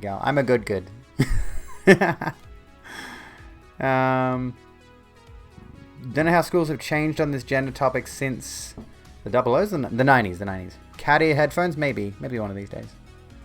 I don't know either. This is the difficulty, I suppose. Like, how do you, unless you're a teacher, unless you're already a primary or high school teacher, how do you look up the syllabus? How do you know what the schools are teaching? You know, I only know bits and pieces based off observation. My mother is a teacher. I can ask her questions. But, you know, unless you're keyed into the syllabus of what's being taught right now, what are you saying? Crack, no, that was weird timing. Hello. Trying with a keyboard and mouse for the first time and got up to Meg, which I'm happy with, especially since my shoulder doesn't want to work. How is it with keyboard and mouse? I've only played with controller. Basically, as tape gets used over and over, it loses its ability to stick. As such, the more time a girl, their words, has sex, the more worthless she becomes. And we wonder why society is so misogynistic. You could call that posing as someone looking for schools for their kid to go to. That would be creepy. That'd be fucking creepy. Abby Catgirl streamer confirmed. Was pretty good? Well, that's alright then. That's alright then. Yeah, the question has been posed, it seems. The discourse has begun. Well, I don't know what the discourse is specifically. Is schooling necessary? Are schools necessary, or are schools a good institution as they are now? Should they be abolished? Should they be reformed? Should the syllabus be changed? You know, just as bad an analogy as the key and key lock. Yeah, exactly. You know, the whole if a lock's opened by 1,000 keys, it's a shitty lock. Can say mouse and keyboard is great when you start dashing everywhere. Well, that's good at least. Me to ask about the current curriculum. Yes, yeah, I know. Still. I'm sure there's some way you could probably look up the curriculum. But anyway. My main view on it is that, of course, the schooling system as it stands right now is more than likely woefully inadequate to prepare kids for adulthood, to prepare kids for the life ahead of them. Here's the link to the VOD that started the discourse. It's timestamped. Let's have a gander. Political hot takes is Demon Mama, is it? Yeah, Demon Mama. Vorsh, Xanderhol, Denims. Well, take a gander. Why compulsory American schooling is horrible. Let's have a listen. It hasn't started.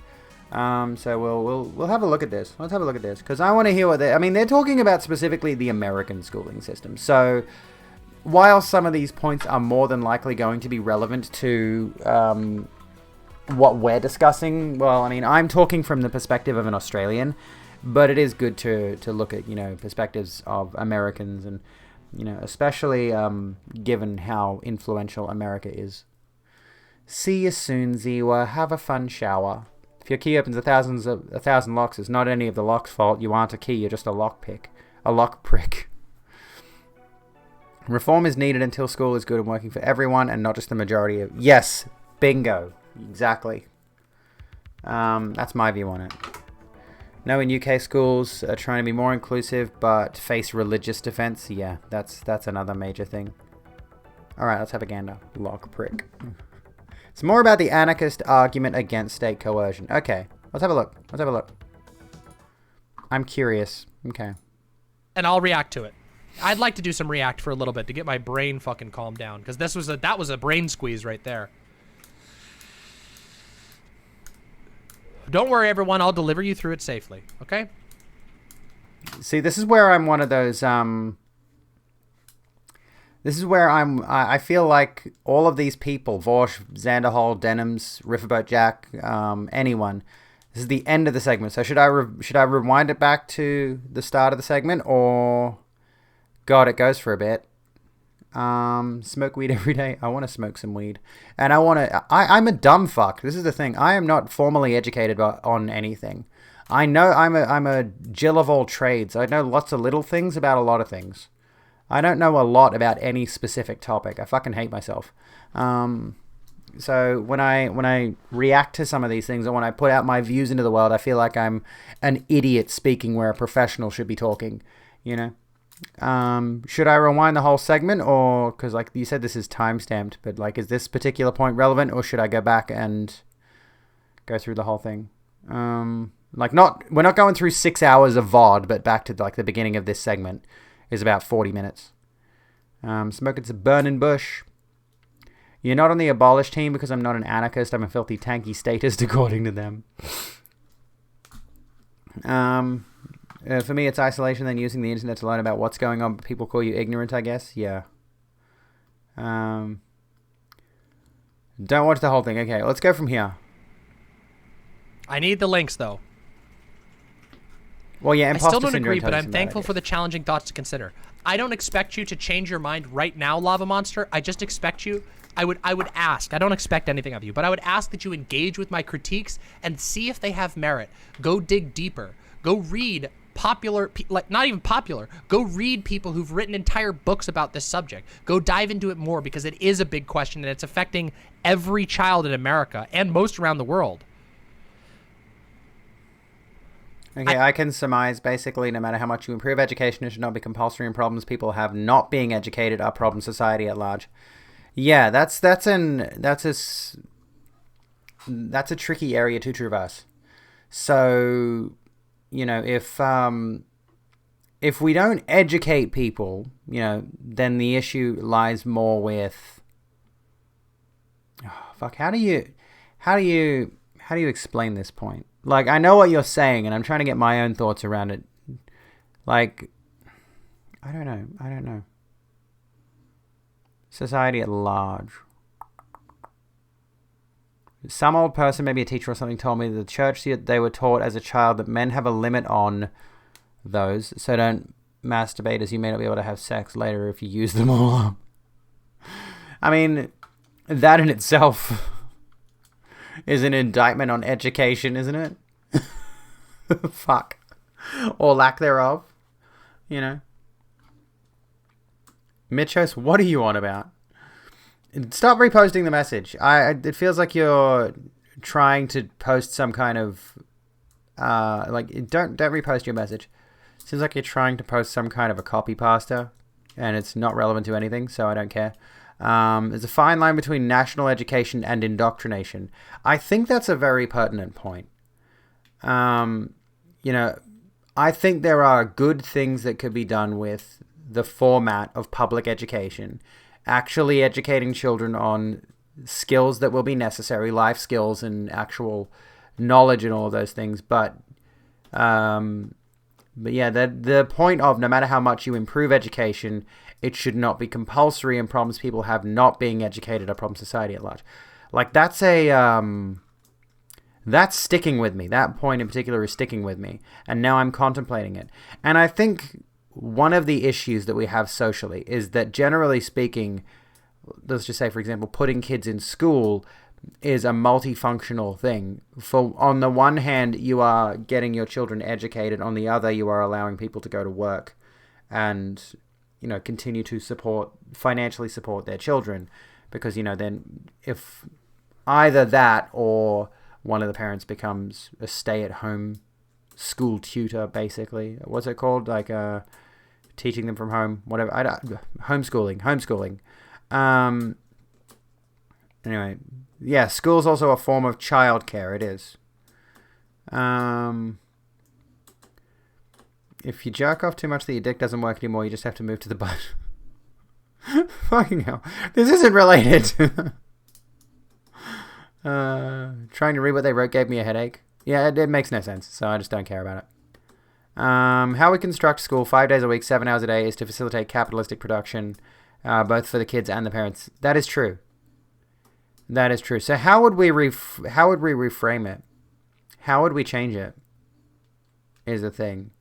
You know, if it's not about reform and if it's about changing the system, how would we change the system? That's a question that I have not actually contemplated. I've never actually looked into this idea because I'm a dumb fuck. However, I've always had the criticism that the school system is woefully inadequate. And, yeah, is effectively just childcare, you know. We argue a lot about school lunch here, not just not being healthy, especially for poor children.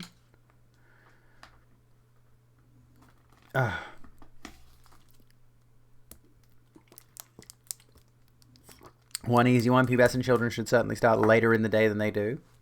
That's interesting. I mean, that's a fair point, but I mean, it's interesting. It could be... They spend too much time in school teaching stuff that doesn't matter and no time teaching things they really should know. But the thing, again, like it comes back around to like, I don't know what they are teaching in the syllabus right now. At your own pace, open education system where you advance based off your ability, not your age. That's the question. That's what anarchists try to do. Demon Mama says in the segment that liberals struggle to imagine deconstructing an institution and can't imagine an alternative or even abolition. Let's continue watching because I'm curious. I've never actually watched any Demon Mamas. Wait, Harry or Falcon? Hold on. This is really interesting. Before we go there, ready? Listen. Harry or Falcon says, my only issue with having a choice to go to school is that most people will choose not to go, and that will ultimately hurt us overall. Dude. Sorry, I shouldn't say dude. My friend. I fucking hate the dude discourse. My friend Harry or Falcon. I'm just going to watch this a little bit. Don't you think that's a problem? Don't you think that's a problem that the average person would not choose to go to school? Shouldn't we make it so that schools are enticing and exciting and cool and fun? I agree with that.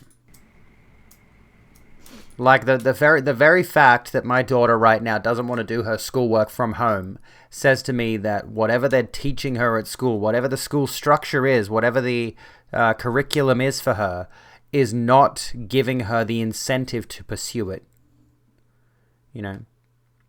What's enticing isn't always good, though. No, but it should be structured in such a way that it is enticing, if it's supposed to be a good thing that's supposed to help people develop. Thank you, Comrade Owo. We'll watch this. Here we go. All right, we'll look at this, and then we'll look at this one. Wait, that's the whole one. Oh, thank you. You've learned more since leaving school than you did in school, which is fair. Thinking about the culture of bullying and harassment in schools too, I agree. Like that's a very important discussion that we need to have about, particularly about the way that bullying is kind of. This is baffling to me that this is still even a problem, and it is still a very prevalent issue in schools. Is that bullying still ends up punishing the victim? You know, why do we still have a system that allows children to suffer literal violence and complete ostracism that only ends up punishing the person being ostracized and victimized? Which is just, you know, encouraging victim blaming, encouraging survival of the fittest attitudes in children, essentially, which is a negative. Another liberal criticism, they can't imagine a world where school is more attractive than any alternative. I don't think it's outside the realm of possibility where we could make school more appealing to children than, say, staying at home all day for 13 years playing Fortnite. I agree. I was illiterate until year 5, then I went to an occupational therapist who framed things in a way I enjoyed, and not only did I become an avid reader and writer, I was published in poetry anthologies at 14. Well, there you go. That also speaks to the issue of the fact that the education system, much like the typical work industry, is structured around neurotypical people. It's structured around those who are able to adjust to it. And, excuse me, specific support for those who do not fit in with that system is much more difficult to come by, you know? And as a result, you will find people, neurodivergent people, who, like myself, I struggled with schooling. I dropped out way earlier than I should have. And I've tried to go back to conventional education, like tertiary education at university and at TAFE and other institutions, and I just struggle with it. It doesn't work for me. And I think I've found, and this is an awful idea, I think. I mean, maybe it's not. Maybe it's not. But, you know, I look at the way that I learn, and it seems like the way I learn is when I take it on my own, take it each step at a time by myself. You know, when I choose to read certain materials. In fact, I'm thinking very strongly of picking up a few specific books very soon when I've got a bit more money, and just taking the time to read those texts and understand the ideas within those, rather than put myself through university, through a curriculum and through a syllabus that makes no sense to me and is structured in such a way that makes me feel like I'm falling behind, and I feel ostracized, and I feel like I'm doing nothing but failing, which just compounds the psychological stress that I'm under while trying to better myself, at least to my own mind. You know, I specifically took a social science degree. I haven't studied this semester at all. I've effectively dropped out, and I'm still trying to withdraw from the course, and they've made it incredibly difficult to such a point where, like, they have a mental health support service that's supposed to guide you through this process, And it requires me to do a lot of things that, again, I just cannot grasp. That, like, this is a system that is supposed to help neurodivergent people when they're struggling with their course, and they give you a whole bunch of hoops to jump through that make no sense.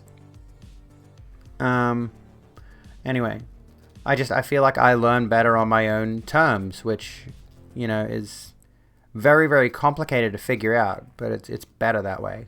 I don't know. Liberals are saying that without compulsory education, people won't learn to read and write, but compulsory education doesn't mean you will learn those things. All it does is force you into the classroom under penalty to you and your parents. Yeah. You feel like the class system hierarchies might have part in that victim blaming in privilege. Is privilege part of this too? Like pretty privilege or neurodivergence? Absolutely. Schools should be way more flexible than it is now. I need to get rid of that 1,000 subscriber video. And students should be allowed to choose extracurricular activities. There should be enough teachers for every student to be helped with students' subjects they're performing poorly at. Students outperforming other students should be encouraged through extra tutoring and more advanced classes, etc. One thing you've learned during lockdown since Squidling is in prep is that the hour meet they do as a class plus her actual work only takes until 11 or 11:30 a.m. to complete. Yeah, my daughter breezes through the schoolwork when she actually sits down and does it. But the system as it is stresses her out, and she doesn't feel compelled to do it. And even then, only because I am a hard ass and make her read extra, and because she wants to do extra maths. 5 to 6 year olds don't need to be at school 6 hours a day. She doesn't want to be up that early. She doesn't need to be there that long. It's ridiculous that it's set up that way for such small children. And again, yeah, that comes back around to the whole idea that generally speaking, schools are by and large childcare systems. And the idea of the childcare system, of course, is to give the child preparation for being on a specific schedule, because, you know, it's laid out exactly the same as the workplace. You're doing schoolwork for a couple of hours, you take a short break, you go back, you do some more schoolwork for a couple of hours, you take a lunch break, do a little bit more schoolwork, you go home, right? All the while, the parent is at work doing a few hours of work, has a short break, doing a few more hours of work, taking lunch, doing a few more hours of work, going home. Like, it's the exact same system, and that's what it really is about in the grand scheme of things. The current schooling system abroad, generally speaking, I'm going to assume here that let's just refer to Western world schooling systems, which is it's a weird phrase, the Western world. You know what I'm referring to, but we're talking about a number of different countries across the world. I don't know. Capitalistic society. Let's use that terminology. You know, the schooling system is laid out as, you know, workforce light, essentially. So it's all about building the habit in the children that, you know, you need to be at this place at this time, and you're going to be doing these specific tasks. And if you don't do these specific tasks, well, I think things are better nowadays, but I think they've moved away from a system of punishing a kid for not doing well and more to a system of rewarding kids that are doing well. And that's, you know, breeds that sensation of envy among the class, which I suppose is probably designed to motivate kids to do better, but that's also just going to feed into self-doubt among the students. Doing tasks sounds like Amogus. School shouldn't start so early. I suck at math and they gave me a math class at 7 a.m. Fucking hell, 7 a.m. Also, teachers should be educated in how to help and educate ND kids. Absolutely, they should. Tried returning to college as an adult, but it was a feeling of, what are you doing here? And the room split into 3 with me on my own, so I left. Yeah. I'm in favor of there being government-funded TV programming and software designed to pique kids' interest in things like SciShow on YouTube and teach things kids are interested in. I was in class first thing, but I wasn't there, which is that's a vibe. Yeah, I think there's a lot of people, and like this is the reality of working early as well. Like, you know, you show up. This was the case with me. You know, I would be there at work at like 5 a.m. or 4 a.m. some days, and I'm like, I'm not even fully conscious yet. Teachers definitely do need to be paid more, but the system also does need to be restructured, and in some cases it seems like arguably abolished, but I'm not 100% certain on what my view on this is just yet. This is a very tricky area to discuss, but it's good. Let me take a look. Where are you? Wait. Oh, here it is. Okay. So this is the whole panel, though, not the timestamp. Okay, so I'm going to have to find the timestamps here. God damn it. All right, we'll take a look. So that's the problem. That's the problem that I have. The problem that I have is that, yeah, somebody can spell out Foucault. Foucault. Oh, cool. Interesting. F-O-O-K-O-W. I'll be interested to see. I really like Jess from TGT. I really like TGT in general. They're really cool. Oh, timestamped. Thank you. All right, let's listen to this. We'll react to this, and then we'll do some other stuff before I end. Foucault. I've been fighting to be. I've honestly forgotten what Foucault wrote on again. What was Foucault's major theory? Major philosophical theory? I've forgotten. The only one that's sticking out in my mind at the moment is Emile Durkheim and suicide. That's the only one that I can think of right now. The only philosophical writings is like Durkheim and suicide has been stuck in my head for over a month. I'm gonna have to do this video on the subject at some point. Able to graduate, but my dad wants me to drop out. That's why I was so aggro at first. Don't worry about it. It wasn't so bad. The dude who There's wrote a little about bit of punishment. contention. Okay. It's normal. Viet Pom, as a devoted statist, you make very interesting points in regards to alternate structures of education. Turns out, humans are organic creatures. Yeah. We learn well in dynamic environments. We can choose to be less strict. Strictness is efficient. Strictness is beneficial to those who want to make a machine. But that's a very good point that I had not even considered. Brilliant seems to be a good actor in the space, but it's for self-motivated adult learners. As a software bloke, software teaching can be really good, especially at techniques like spaced repetition, but good educational software is hard. Oh, okay. Kids, especially in high school, need a lot more agency over the subjects they study. They do, but if you try to throw the kind of elective model that is commonly applied in high schools to younger children, it's going to be overwhelming for a lot of kids, I think, which doesn't really help the situation. The Panopticon was an example of postmodern philosophy. Foucault was the father of postmodernism. And postmodernism, wasn't that the idea of like, here is... Oh, let me think. I know what postmodernism is. I feel like I've got this wrong, but correct me if I'm wrong. Oh God, I can't, I'm struggling to put this into words. Like, you have a painting in a frame, and then you put the painting in the frame inside of a frame. And that framing, that secondary outside frame, is like you're discussing the thing from a, like, abstraction. I don't know. Have I confused two concepts? A re-examination of modernist ideas. I think that's basically, I'm using a weird analogy, basically. You know, like it. Describe knowledge claims and value systems as contingent or socially conditioned, framing them as products of political, historical, or cultural discourses. My metaphor, yeah. Like the idea of, let's do a TV show, right, about a philosophical concept. Everyone is talking about that concept in whatever way. Like all the characters are specifically talking about the concept of the thing. So it's an analysis of the subject. Like most YouTube videos on any kind of philosophical topic, realistically. Would that be a postmodernist observation of a thing? Like everything is an abstraction of everything, of something else. Yeah. Is it weird? I live with two gay men and I'm a pre-op trans woman and my roommate has hung a giant Georgia O'Keeffe vagina painting in our living room. No, that's not weird. I mean, let's concede something. Like, I've got very liberal views on the body, and that might be influenced by the fact that my mother used to paint nude self-portraits and hang them on the walls on these big, you know, like 2 meter long canvases. Not 2 meter, like big canvases of, you know, the female form. You know, she literally painted her own naked body and it was just hung on the wall. It was still, she still got that painting in storage. And, you know, as a result, I have a very specific, very liberal view of the feminine body, or just the human body in general. Like, I look at the way that society paints nudity, right? To use the phrase, paints nudity. I look at the way that society frames nudity as this shameful thing. And I think about it more and more and more, and I'm just like, but what? It's so dumb.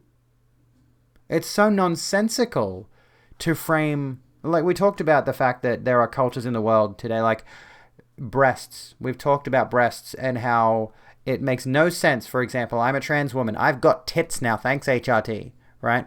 But a year ago I didn't, and I could very easily appear topless on stream, no problem. I could very easily appear topless on a YouTube video, no problem. Now, if I did it, it would get censored, I'd get my account suspended, I'd be in trouble for showing breasts. But, you go over to other cultures in the world and breasts are not sexualized in anywhere near the same way. The human body, the nude human form, by its very definition, there's nothing inherently wrong with seeing it. But, you've got it basically right, girls. Like, it's religion, basically. The whole concept is rooted in religious Puritanism. The idea of... It's honestly kind of... I know we've drifted off the education topic for a moment, but this thought has come to mind. Oh, I've gotten rid of the milkers commands and the titty goal for the time being. I'm honestly a little bit uncomfortable with it right now. We're not going to do that discussion, but it is interesting to look at the ways that the framing of nudity in society, in capitalist society, intersect with perhaps rape culture. This, and I don't know, there's a lot to unpack there, I think. There's a lot of discussion to be had there. I think we'll come back to this discussion in just a moment. It's up to you folks if we want to keep doing the education thing, but I need to go pee. I need to go take a quick break. We'll come back. We'll continue to discuss various things. I'm enjoying the way this conversation seems to be flowing tonight. I like the fact that we are looking at much bigger topics, much bigger structures. Still on 69 viewers, by the way. We'll be back in just a minute, folks. Don't go away. And yeah, seven followers. 7 followers off 5K. I know if you're watching on the actual stream page right now, which you probably are, it says 5,000 followers. But I see 4,993. Be right back, folks. Don't go away.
Look,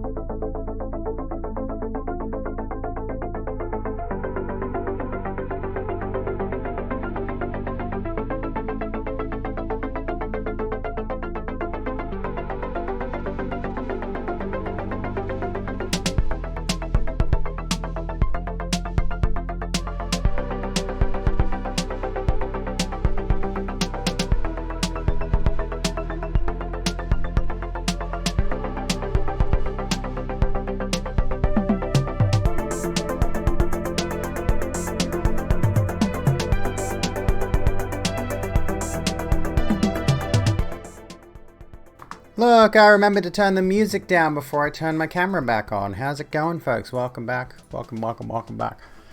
Oh, it's almost your follower birthday, Looper. Hell yes. Where were we? Overshot. What have you overshot? Gonna head out. The shoulder's killing you. Radio Squid. Have a good one. Sorry if I missed you. Probably gone now. Love how you come in on the nudity subject. We're feeling we're approaching the end of the postmodern era, and soon the next one will start. Excuse me. The one your college professor always talked about, and how the main force will allow. The main force to follow will probably be post-humanism and creating art and ideologies that reframe what it even means to be human. That is a very interesting idea, given much of the discourse that is happening presently. Especially with people like questioning what it even means to, say, for example, like if we frame that around the gender thing, people are even questioning what gender means. People are questioning so much of what we just take for granted, so many things that we are taught at face value. You know, so that's an interesting concept to move beyond what it is to be human. Yeah, let's not use the term degenerate, because yeah, that is a fascist concept. Well, I mean, we can discuss the concept of degeneracy. I think there was a video I watched on the subject a while back. So, I watched a 10-minute YouTube video about what degeneracy means. So I'm pretty much like a PhD in... I mean, we could joke about being degens in the sense, we're kind of a little bit loose, a little bit, undesirable. We're undesirables. I mean, realistically speaking... I feel like most of the people in this stream are, what would be considered undesirables under fascistic rule. And how close are we to real, true, genuine fascism as it stands right now in capitalist society? But, I only know that word in terms of, oh, you haven't washed the dishes for 3 days, yeah. But anyway, where are we? So to me, nudity, regardless of faith, is a natural state of being. If we define it as something to be shameful of, it'll just end up being this huge battle. It is now where either you're a degenerate for being... Oh yeah, so that's where the word degenerate came in. Or rather, with homonym saying it there. Let's not do the age of consent thing. I don't want to have that discussion, thank you. It's just incredibly uncomfortable. And I talk about uncomfortable shit all the time. I'm not having that discussion. You can shut the fuck up right now with that one. Someone who fears or chastises it, or you like it but for bad reasons. In reality, we all need to learn to view it as nothing more than the way we came into this world. That's the best way to look at it. And it's, to my mind, the best way to look at it. Yeah, it's like the way you came into the world. There should be nothing shameful about the human body, but the reason that there is shame about the human body, that's an interesting concept. The idea of shame, because that is very much a social construct in its own way.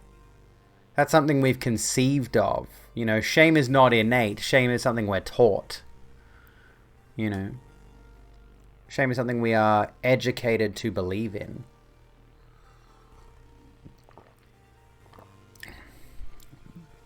But yes, degeneracy as a concept, amid fascism, does tend to refer to another, basically synonymous with undesirable, people who engage in behaviors that are considered unwanted by the fascist state, and thus those specific people are sought to be eliminated, sought to be removed from the social consciousness so as not to further spread their degeneracy as some form of social contagion, is the general hypothesis behind that, I think.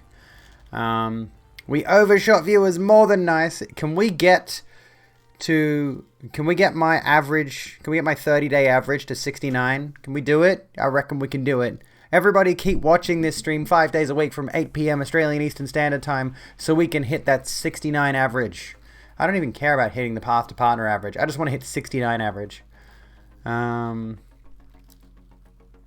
It's like, if that's true, like dogs can have shame, you can see it on their face. Well, yeah, exactly. You taught them. You teach dogs shame. Yeah, dogs that learn shame. It's the same way that like dogs can learn to be sniffer dogs. You know, we instruct them, we educate them, we teach them things. Just got misgendered 8 times in 3 minutes from the Uber driver delivering your Canadian club. Oof. Fuck, did you smack him?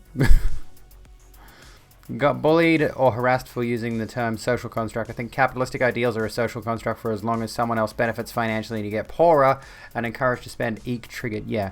If you use the term social construct, you've got to be prepared for idiots who don't understand what a social construct is.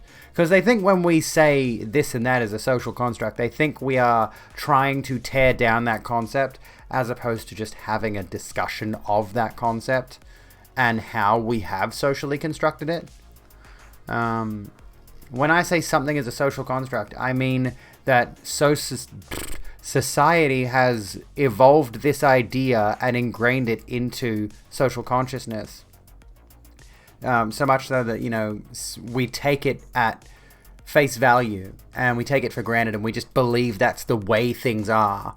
And it takes some serious introspection and some serious understanding of the way the world works to look at things and say, oh, I can see why that's a social construct now. You know, we didn't come into the world with clothes. Our mothers didn't swallow yarn, and we came out with knitted clothes. We were just nude then, and when we die, the clothes won't last forever on our bodies.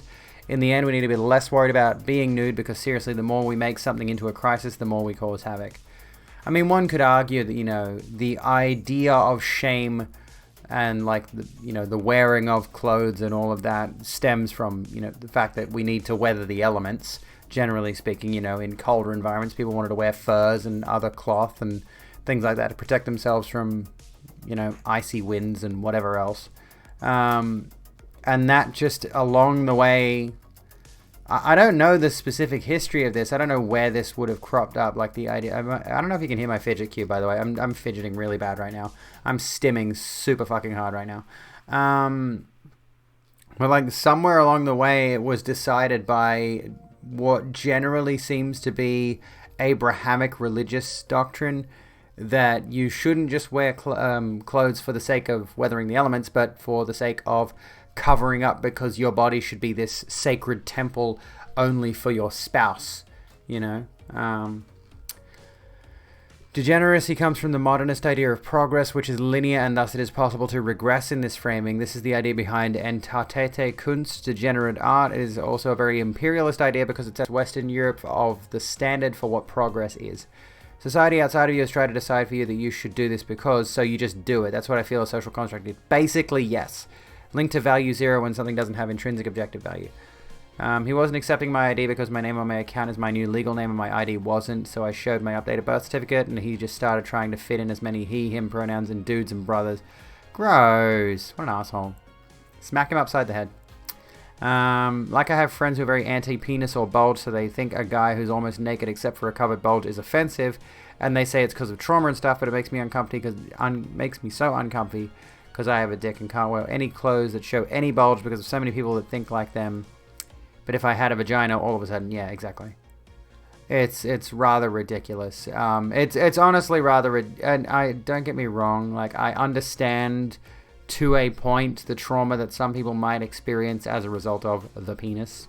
But it is really strange that people are framing their arguments against, like this is the shame thing again, right?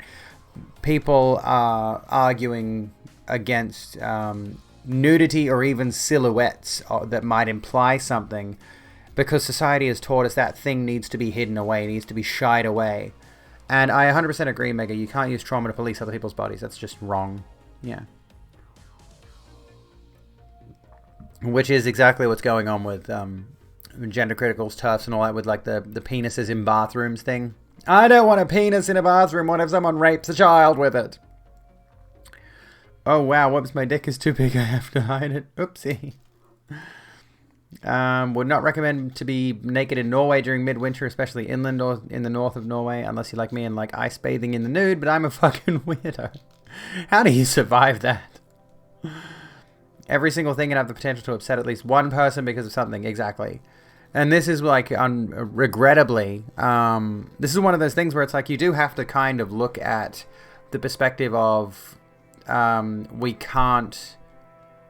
I don't know, it's important to be compassionate and empathic, but we also can't cater to everybody's specific traumas and everybody's specific issues. It's just important to be compassionate and understanding. But if you are using your trauma to attack certain people, if you're using your trauma towards like a male sexual predator, for example, or as a result of a male sexual predator, for example, and then you then go and try to, or like the Keira Bell thing, like if you use any of these things to try to take something away from a group of people, you're an awful person. Keira Bell had a fucked up transition and then tried to take away the opportunity for other trans teenagers to transition. You know, if a woman happens to have been raped by a man with a penis, that doesn't give her the right to try to take away every man's rights or whatever, or project her trauma onto all other men in the world. You know, is that fascism? Keira Bell is the detransitioned woman in the UK who launched a lawsuit against the Tavistock Gender Clinic, who were referring trans teenagers to medical clinics that could prescribe them puberty blockers. And Keira Bell herself, at age 16, went on puberty blockers, and then later on, I think at age 18 or something, went on to testosterone, and then at age 20 had a double mastectomy. All of these were her choices that she made. But she decided because, or rather, it really feels like she was potentially coerced into either A, detransitioning, or B, as a result of her detransitioning, she was brought into a lawsuit against that gender clinic to remove the rights of trans teens to get puberty blockers in the UK. And only just recently has that ruling been removed on appeal. So that's a slight positive in that regard. But anyway. Is that fascism? Well, I mean, generally speaking, if you were to stereotype an entire social group, off the actions of a few, and then try to strip the rights of that social group based on that stereotype, then, well, I mean, realistically, you shouldn't be stripping the rights of any social group, period. But, you know, that is a fascist tactic, yes, is to paint, well, specifically, a fascist tactic would be to paint an entire social group as an inherent negative in order to further justify your crusade against that social group's rights. So what's going on with trying to paint transgender people as negative as a lot of parts of society are, that is, yeah, effectively a fascist technique. Because it's trying to take away the rights of trans people to medically transition, it's trying to push them out of public spaces, it's trying to push them out of sight, out of mind, and it's trying to change social attitudes towards trans people in so much as they can change legislation and thus make it that much easier to push us out of the public view. Essentially, nudity should be more about common sense. If you need to protect yourself, wear clothes. If you want to wear clothes, wear them. If you're comfortable being naked at a beach, there's no reason to be berated for it because people are already almost naked anyway. If someone wishes to use it in a traumatic manner, that's not because you view nudity as normal, it's because their view is fucked up on how to treat people. Yeah. Silver lining to my transphobic encounter just now, though. Turns out I do like ginger. It's no longer just my fondness for Reddit. Swear every D-trans narrative is a grift. I've heard of stories of people who have detransitioned, and they have, I mean, there are a lot of people who've detransitioned who haven't turned it into a weapon to use against other transitioning people, is the thing. You know? And detransing is fine, but when it becomes this story, yeah, exactly. A difference between authoritarianism and fascism. Fascism is a specific type of authoritarianism, but not all authoritarian policies / ideologies are fascist. That's an important distinction. Knew this, but set up a conversation and content purposes for the stream. Oh, okay. less than 1% of trans people detransition, and the vast majority of those who cite transphobia as the reason behind transitioning, detransitioning. So that's another important factor that is often left out of the discussion around detrans people, is that they are already a very tiny minority, and there's a lot of data to suggest that detrans people, once they are in more comfortable and supportive circumstances, end up retransitioning.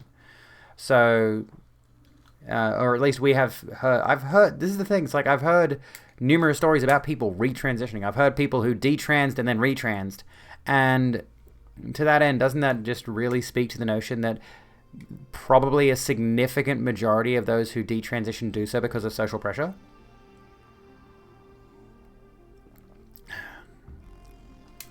Dated someone who detransitioned due to social pressure, then they retransitioned.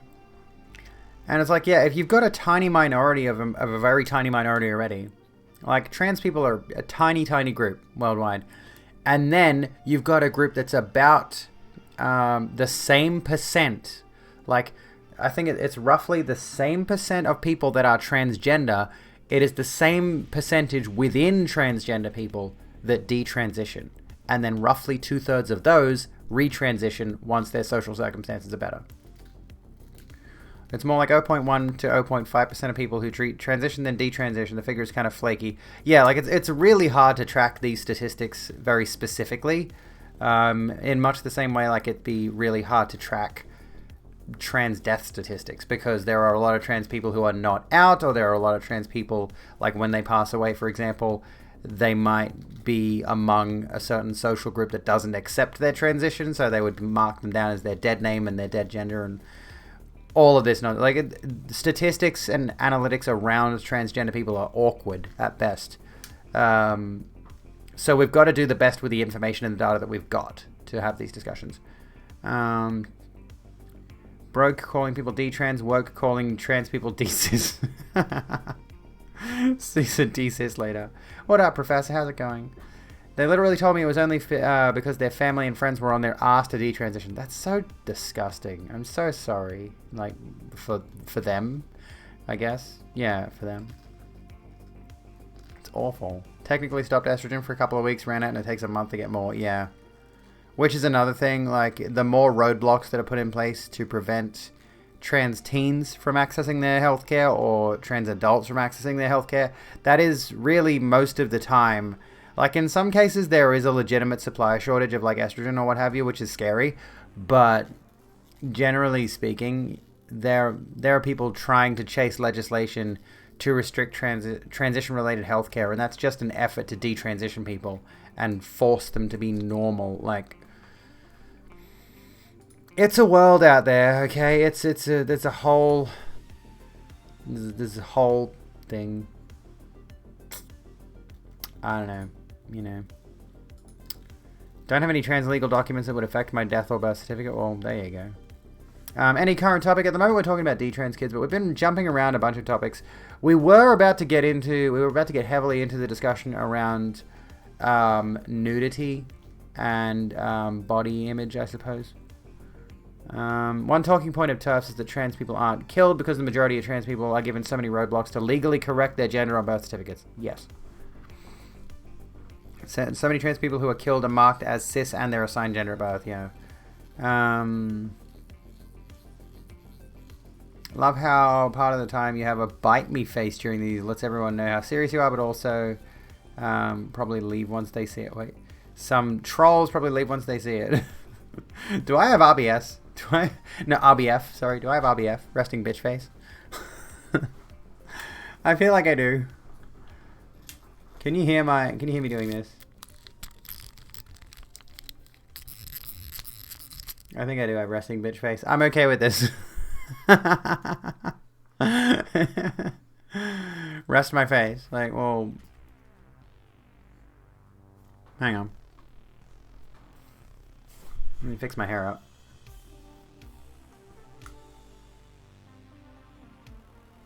Is it resting bitch face? I mean, I'm wearing makeup. That doesn't help. And my makeup is generally like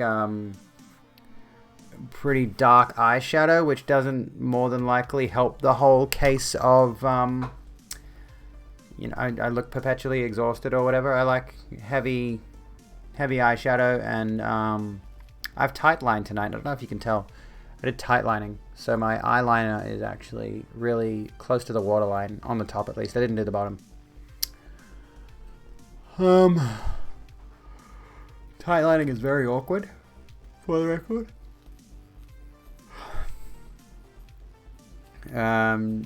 Pro tip, don't give me that look IRL, I will blush a lot. It's a very bigot thing to misrepresent statistics and intentionally ignore or mask the context behind them. The suicide statistics of trans people, the 41% trolling attempt, that thing.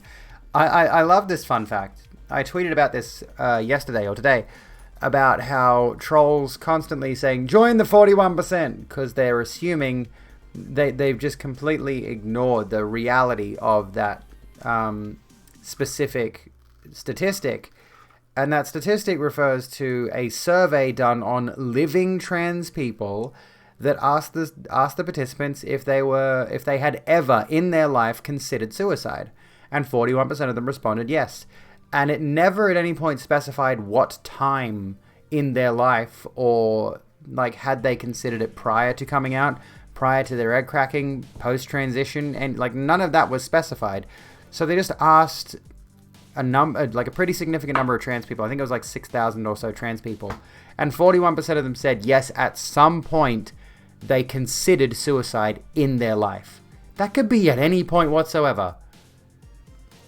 And that is a constant example, a perpetual example of generally trolls misrepresenting stats, but at the same time, conservatives, generally speaking. Did you miss a look? We were talking about, I want to get your thoughts on this, Ziwa. I'll get my hat out of the way. Do I have resting bitch face? Well, I just put my eyebrows on, but you know. So you know how I look when my face is resting. Do I have resting bitch face? Not at all? You don't think so? I'm not against the idea. I just think it's an interesting thing. 40% of trans people were average teenagers at one point. Yeah, exactly, right? Like, I asked the question. I followed up with the thought. Right? This is a let me find it. Because the point that I made in the tweet, or the point that I made in the follow-up tweet, I posted this. Oh no, this isn't the right one. Sorry, hang on. Let me go back. This is the right one. This is about trans healthcare. Where is it?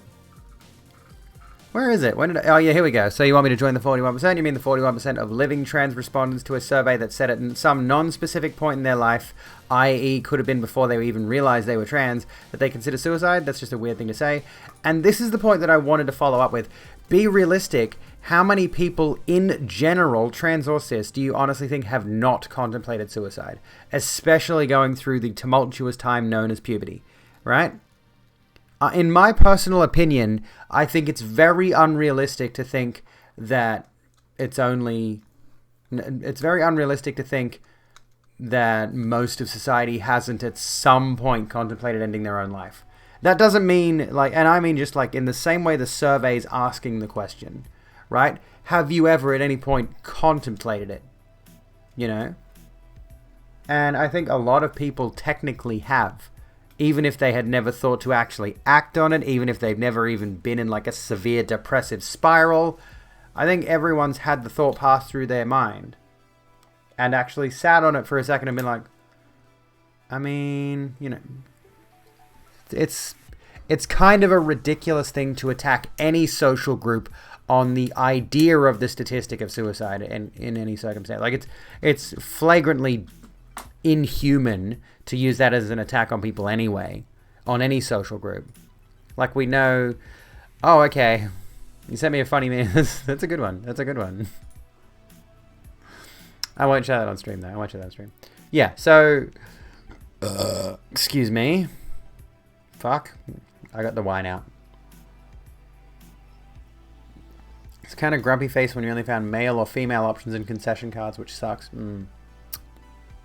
90 sides, 100%. Yeah, exactly.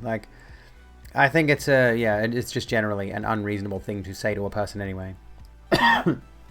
We know males, well, we know men. I shouldn't say males. We know men have pretty high rates of suicide, right? And then when we talk about the concept there It's like men have a higher rate of succeeding because of the methods they use, and women have a higher rate of attempting, but they use methods that can generally result in them not dying. Once they tactically asked, people are already affected in their thoughts. Yeah, that's the thing. Burping is a natural process to ease future discomfort. I say we don't say sorry anymore. Found a funny meme, but I won't share it to any of you. It's all mine. Oh, goodness. What can we move on to? What's another topic? I don't want to stick on the suicide thing too long because I talk about it way too much. It's a weird thing for a person to be so... Why am I hyper-focused on this? I feel like I'm just actually legitimately hyper-focused on the subject of suicide. And I don't know why. Like, I'm not suicidal. That's not the thing at all. I'm just interested in the topic. And I want to stop talking about it because I know it makes people uncomfortable, but I can't stop myself. I want to find another subject. Because transphobes are hyper-focused on it and remind us of it. Yeah. It is a serious subject, and I am going to do my own video on it at some point. I am going to address the topic in a video essay. Might not be a super long one, because, I mean, I don't know how I want to do that one just yet. I'm still thinking about it, but I do want to do the video essay on the topic. Just don't know when. I'll figure it out. Oh, thanks for what I do. Thank you so much as well, Jamie. Oh, sorry for yawning. Goodness me. Oh my gosh. People make a big fuss about burping being rude. Social construct.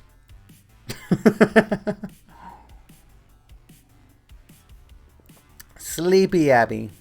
One more nothing to add to my growing pile of nothings. Now I'm salivating. Blah. Stop it. You know, my compliments to the winemaker who made this Moscato. Anywho. Where do we move next? New games for retro consoles. I don't know enough about that subject to have a discussion on it. I mean, I think it's an interesting idea, like if a developer specifically takes on the project of, I'm going to develop a game for a console that's no longer in production. How do you do that, by the way? Like, how would you develop a video game and produce cartridges of that video game for like, say, SNES or whatever? If you wanted to develop a game for SNES that only works on that system, right? How are you gonna produce the cartridges? Seen it done, but they're made for emulators, which is, yeah, like that's okay, like that's fine, but I feel like, you know, the concept behind developing a game for really old tech would be interesting. So it could link some videos, possibly, yeah. For now, chuck them in the Misk Media section of the Discord, and I'll check them out later. I think it is called Homebrew, and yeah, modding. Parents made a huge deal about me wearing headphones around the house, but they wouldn't like it if I was blaring my music with speakers. Well, yeah. Saw that Chips Challenge is being released for Sega Genesis, a DOS game that wasn't on Genesis. There we go. Ow. Oh, God, what the heck? Why do I have so many little sores on my body, dude? I think I've got something wrong with me. I'm gonna pick at that because that's the normal thing to do. That's how you do things. I think there is actually a medical issue because of the fact that I'm itchy all the time, and especially on my legs. My legs are itchy all the time, and they really don't seem to heal very quickly. Like, I scratch my legs and I end up injuring myself.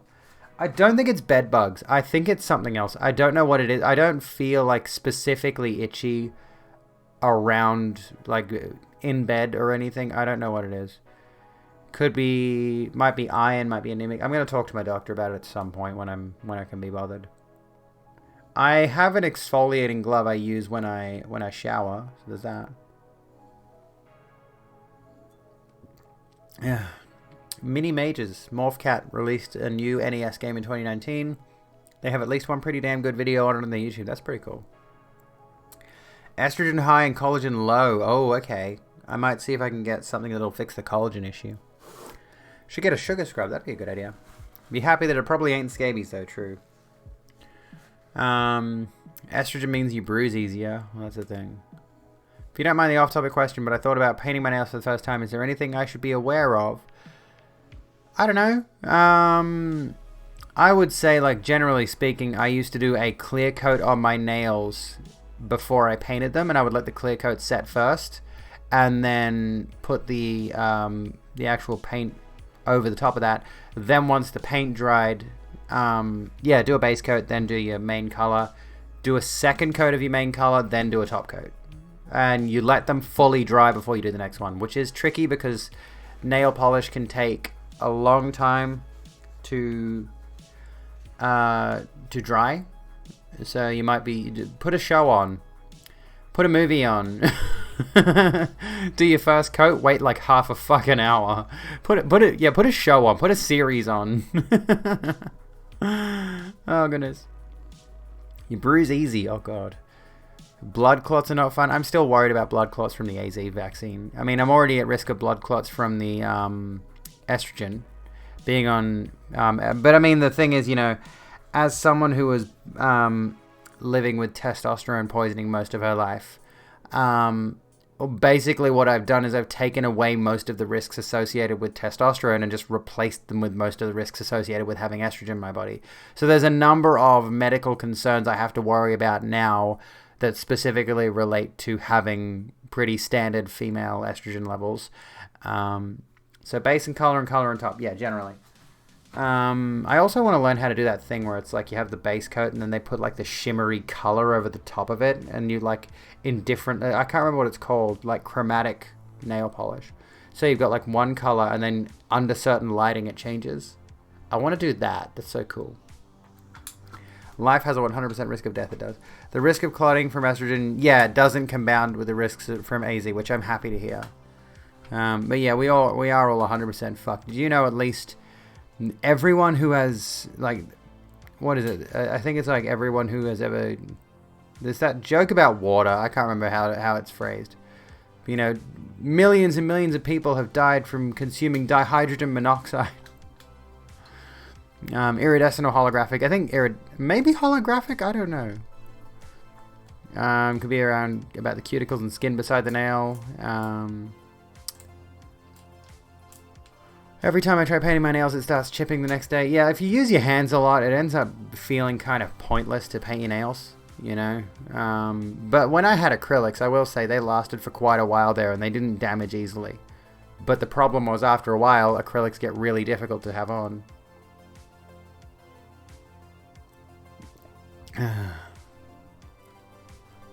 Apparently the blood clot thing was the vaccine was less of a risk than being on birth control, and the people who had blood clots on it were all on birth control, implying the blood clots were more likely a result of birth control. Oh, okay. That's interesting. I just like a little glitter on one nail and black on the rest. That's a good idea. Have a feature nail. I like that idea. I've done that once. I used to have, like, way back when I was, like, really new to painting my nails, I got a straight black nail polish, and I did one nail in a glittery red. I think it was like one of my middle fingers or something, or like my index finger. I can't remember. It looked really nice though. It was really interesting look. I was pretty happy with it. Earth is the deadliest planet in our solar system. 100% of humans have died on Earth. Oh, I mean, wasn't there that one guy who died in space? The Russian guy? Didn't he technically die in space, or did he die in Earth's atmosphere? I can't remember. I think he died falling to Earth.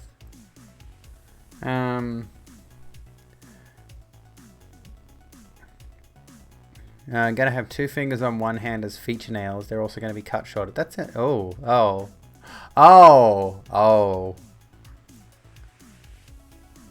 I get it.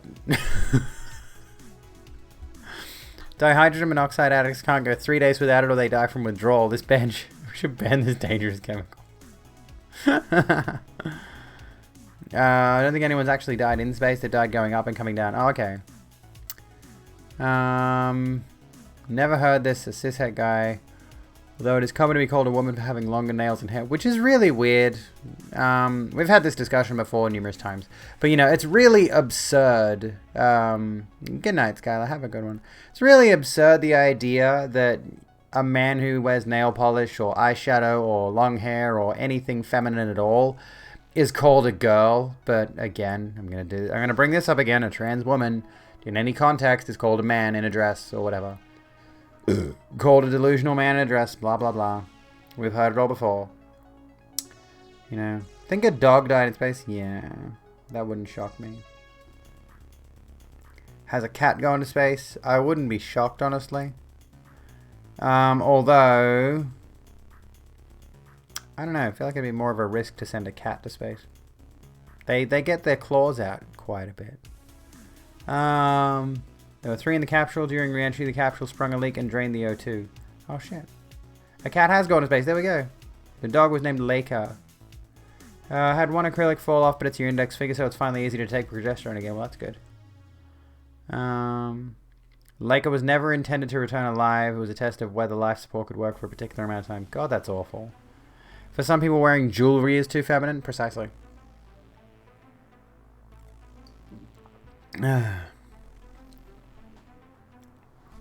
Felicet the cat went to space. You can tell the alcohol's hitting me. Felicet the case went to space. Cat, space, cat, spaces, space, and cats in space. Fuck gender norms, I agree. Fuck gender. Put your gender in the garbage where it belongs. Okay? Listen here, citizen. Hand over your genders or you get it. I'm not kidding. Put them on the table. Put your genders on the table where I can see them. We're confiscating those. Under our new genderless society, genders will not be allowed. You will be punished. Don't make me get the sword out. Did you miss much? Depends. I mean, we did have some pretty intense discussions about... I don't know, were you here for the discussion about...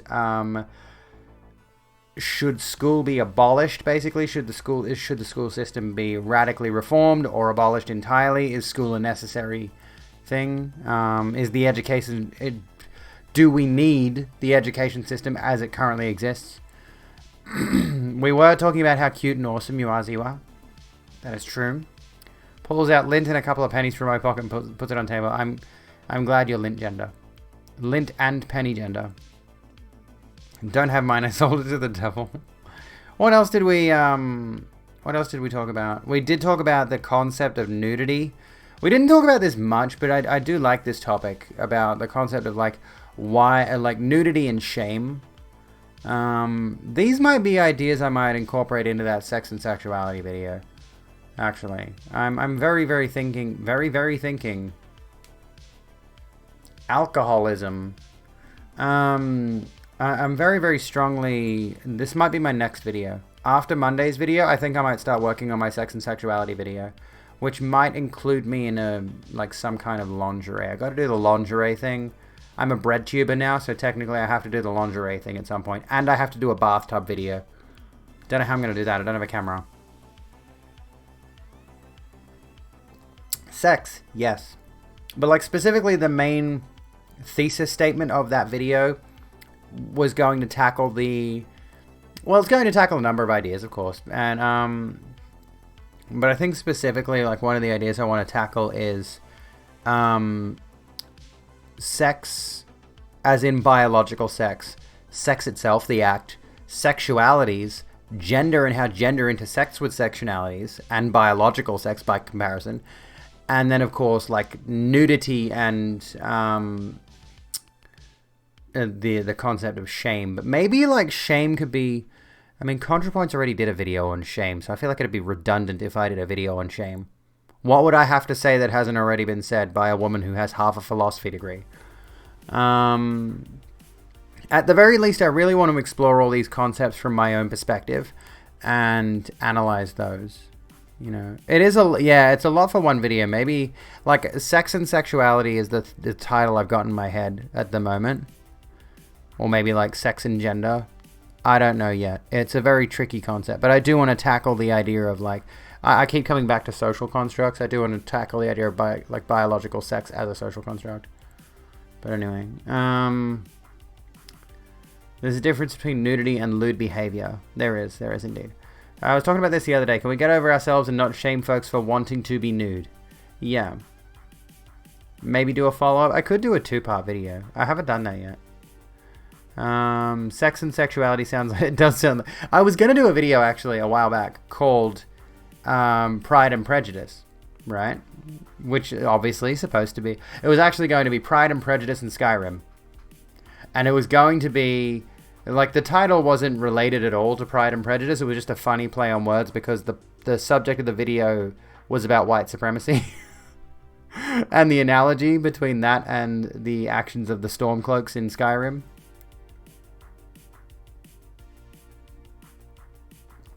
But anyway, that never ended up happening. Because I couldn't get the script to read correctly. I didn't like how it turned out. And I didn't have... I mean, I've got a jacket now that could work for the whole idea of the Skyrim cold environment, you know, wearing like a fur coat kind of thing. I might have something that's vaguely a bit cosplay-ish for that video if I ever get around to doing it again. But there's really no point to analyze white supremacy through the lens of Skyrim as a media criticism, but, you know... Critical analysis is fucking weird. £4.30 now for an apprenticeship. Where's the rent money coming from? Oh, I have to claim it. So we're trapped on welfare even though trying to do work. Companies don't want to pay you properly, so we'll use it just for cheap labor. Yeah, that's an unfortunate reality of the world we live in today, isn't it? Kinkier version of Sense and Sensibility. Yeah. I have considered getting into a trade, honestly, but I don't think I have the capacity to do it. Sex and Gender, the spin-off to Ghosts and Goblins, and it's harder. Don't be afraid to finish up early if you need... I shouldn't have started drinking. I have calculated, though, thankfully, you know. And I am still considering next week. We might start earlier. Next week we might start at about, say, 6 p.m. And I might finish earlier. We'll see how we go.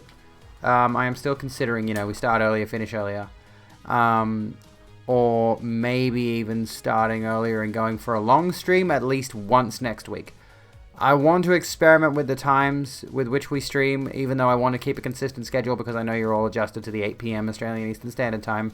But there are some of you who really do enjoy the streams but don't get to sit around for all the content. So, which is understandable. It's a live stream. It goes for several hours. Not everybody has the capacity to sit there for 4 hours straight and listen to a person talk about whatever the fuck she feels like. Hopefully it's possible to organize and improve the education stage in the future. Agreed. Sort of learning code as a trade right now. Instead of normal education, I'm doing a bootcamp style program. I've considered going into coding. I've considered becoming a coding tran. I mean, I do have a passion for the idea of designing a game. I really, really want to build a video game. But I know I'd have such grandiose ideas that I'd never be able to accomplish it as a thing. Like, I really like the idea of being a game developer. And then I can wear programming socks. But I would never have the capacity to build the kind of game I would want to make. So I'd get really disheartened, I guarantee you. At best, I could become a part of a game development team. Which might have some like really good artists on it or something, and we could make a good game, but you know. Got around and dyed your beard a deep purple an hour ago. Fuck yes, that's awesome. Well done. Why is drawing a new Abby so goddamn hard? I don't know. This is why my avatars on social media are just my face, because I'm hot, and also because it's easy. I don't have to draw anything. Problem with gaming is because it's a passion industry, the workers get exploited out the arse. Yes, indeed. I could ramble about the exploitation of artists in the games industry all the livelong day. But I mean, that is really just the exploitation of capitalism made manifest, isn't it? It's the, it's perpetuity. It's in perpetuity. You know, it never stops. And it should. Realistically, it should stop. There should be a point at which we're just like, okay, enough of that shit. Let's stop it. Unionize the games industry so people are not crunching 16-hour days, sleeping under their desks, never having any time to see their families. Like, pretty much always going to be part of a team with software. It's a very interdisciplinary effort. Yeah, I don't know if I'd be able to manage dealing with a team job. It's very tricky. I'm not good with teams. I don't work well with teams. I work well independently.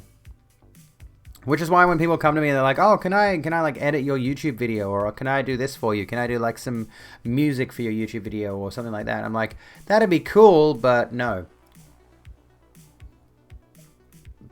I am a firmly, staunchly independent cunt. I want to do it all myself or not at all, you know? Unfortunately, I didn't make this music we're listening to.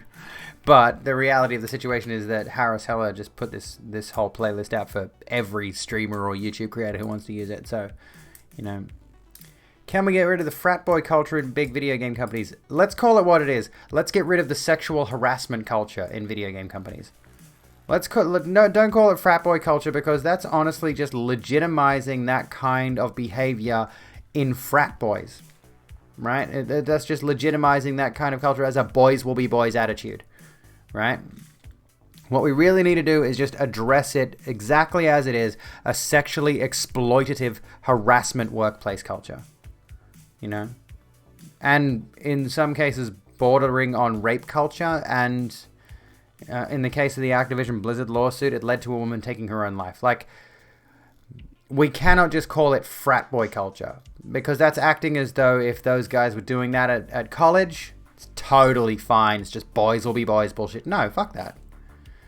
And that just feeds in. And I'm not trying to demean you at all by any stretch, Targo. I'm not insulting you in this circumstance.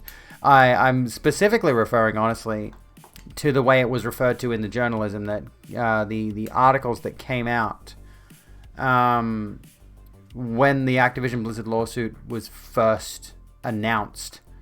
And the media started reporting on it, it referred to it as frat boy culture. And I'm like, no, fuck off. No. You don't get to minimalize this kind of attitude in the workplace. You don't get to do that. That's not allowed, you know. It is that time of day again, so I have to shoot off. See you all again soon. Radio Izzy, have a good one. But like, we can't just shout down Activision, Blizzard, and Ubisoft and EA and all that, and all of these issues. We can't just like scream at the issues and not address any of the problems that are underlying there, which honestly we've already addressed it. The first and foremost thing amid this is that, let's call it what it is, the men, and don't get me wrong, there are certainly some women involved in this situation, and more than likely some NB people involved in this situation. I mean, we've seen some shitty NBs out there. There is an encouragement of this kind of attitude largely among male social circles that normalizes this kind of behavior. And in order to prevent these kinds of attitudes from festering in those work environments, you need to start way earlier than just trying maybe to punish the bad actors after the harassment has happened. This kind of shit needs to start from childhood. You know, we need to start. The major issue with like sexual harassment culture in general is that so many men are taught from a young age that they are allowed to get away with this shit. You know. Ziwa, one sec. I'm really hot. I don't know why. I think I know why. Anyway. Also, I've heard of men dying while they're in frats because they have to drink so much and they don't really take the time to take it. Yeah, well, yeah. Yeah, rather than harassment, I sometimes feel distressed when game creators put their justice about genders in video games as dramatic prejudice. I'm not sure what you mean. I'm not certain what you mean there. Life is Strange had lots of unbelievable harassment. Do you mean like the studio making it, or do you mean the game itself? As a cishet man, I want to say not all men. I'm not a dirtbag. But, however, we did have this discussion before that it's like, we are aware, everyone is aware that it is not all men that are the ones perpetuating sexual harassment, sexually harassing workplaces, sexually uncomfortable workplaces for largely women, right? Don't get me wrong, we are definitely aware of it. But the discussion that needs to be had is that men need to be the ones taking the reins when, and I'm framing this generally around society's binary gender model, and we do need to talk about deconstructing that gender model and radically shifting it away from what it is now. But given the circumstances of the discussion right now, by and large, this is a situation of men harassing women in the workplace. and men harassing women in general, men harassing women in any situation. It does need to be, it's not all men, but it's too many. It's enough of a problem. It's enough to make it a problem of and by men. And the issue needs to be that men need to be the ones that take the reins here and drive the conversation away from harassment. So the major problem, the major point of concern, is this applies to numerous other social issues, right? There are groups of people who do not have enough of a voice, and their social issues need to be heard so change can be made. But there is a significant number of people in the disaffected majority, the disaffected majority who simply do not care. They don't want to hear about your politics. They don't want to care. They don't want to hear about your ridiculous ideas of social justice and all of that. And that unfortunately ends up being what the conversation drives towards, or rather, there are a lot of people, and a disturbingly high amount of people, who will look at these issues and then dismiss them because it doesn't affect them directly, is the thing. See you later, Clara. Have a good one. Best hands down best high school drama I've ever seen. Where are we? Don't have that inane culture in Norway. What's a bad show? I've seen Scam and I'm so jealous of Norway. I'm itchy again. Stop itching. Anyway. EA is badass all the time. EA makes shit games. What are you talking about?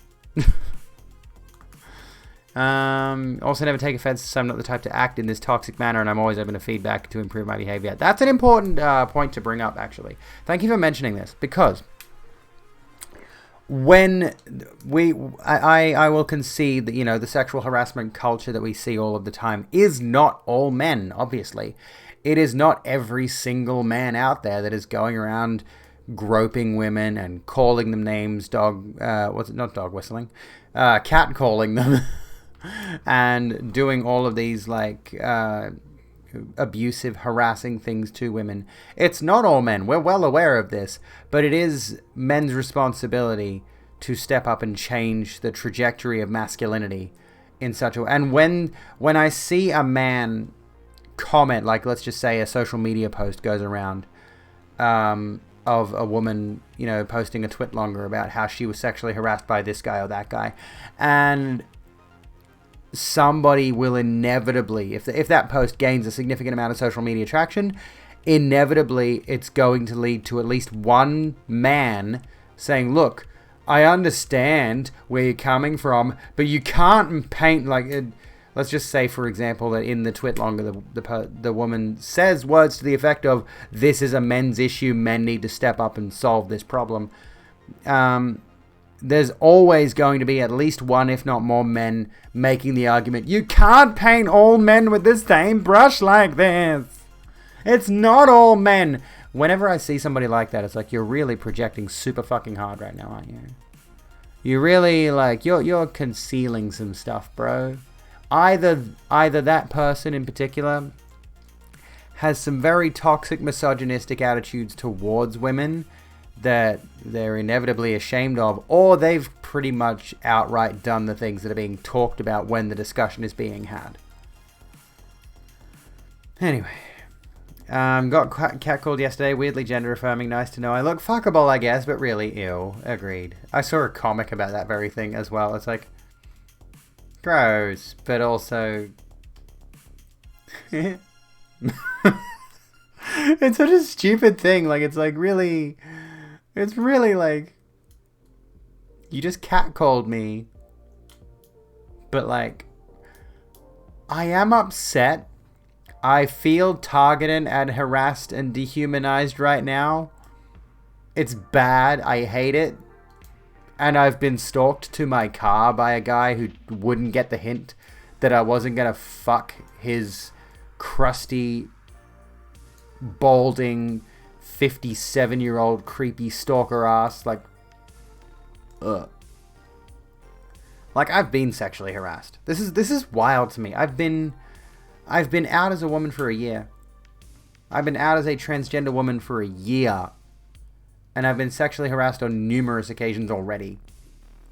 It's fucking wild to me. But yeah, you know, at least with a cat call, at least with like just someone wolf whistling at you from a car as they're driving past, doesn't really harm you necessarily. I mean, it didn't harm me. I'm okay, but it is still super fucking weird to be like, I was just sexually harassed by somebody going past me, and at the same time, weirdly gender affirmed by this in a really disturbing way.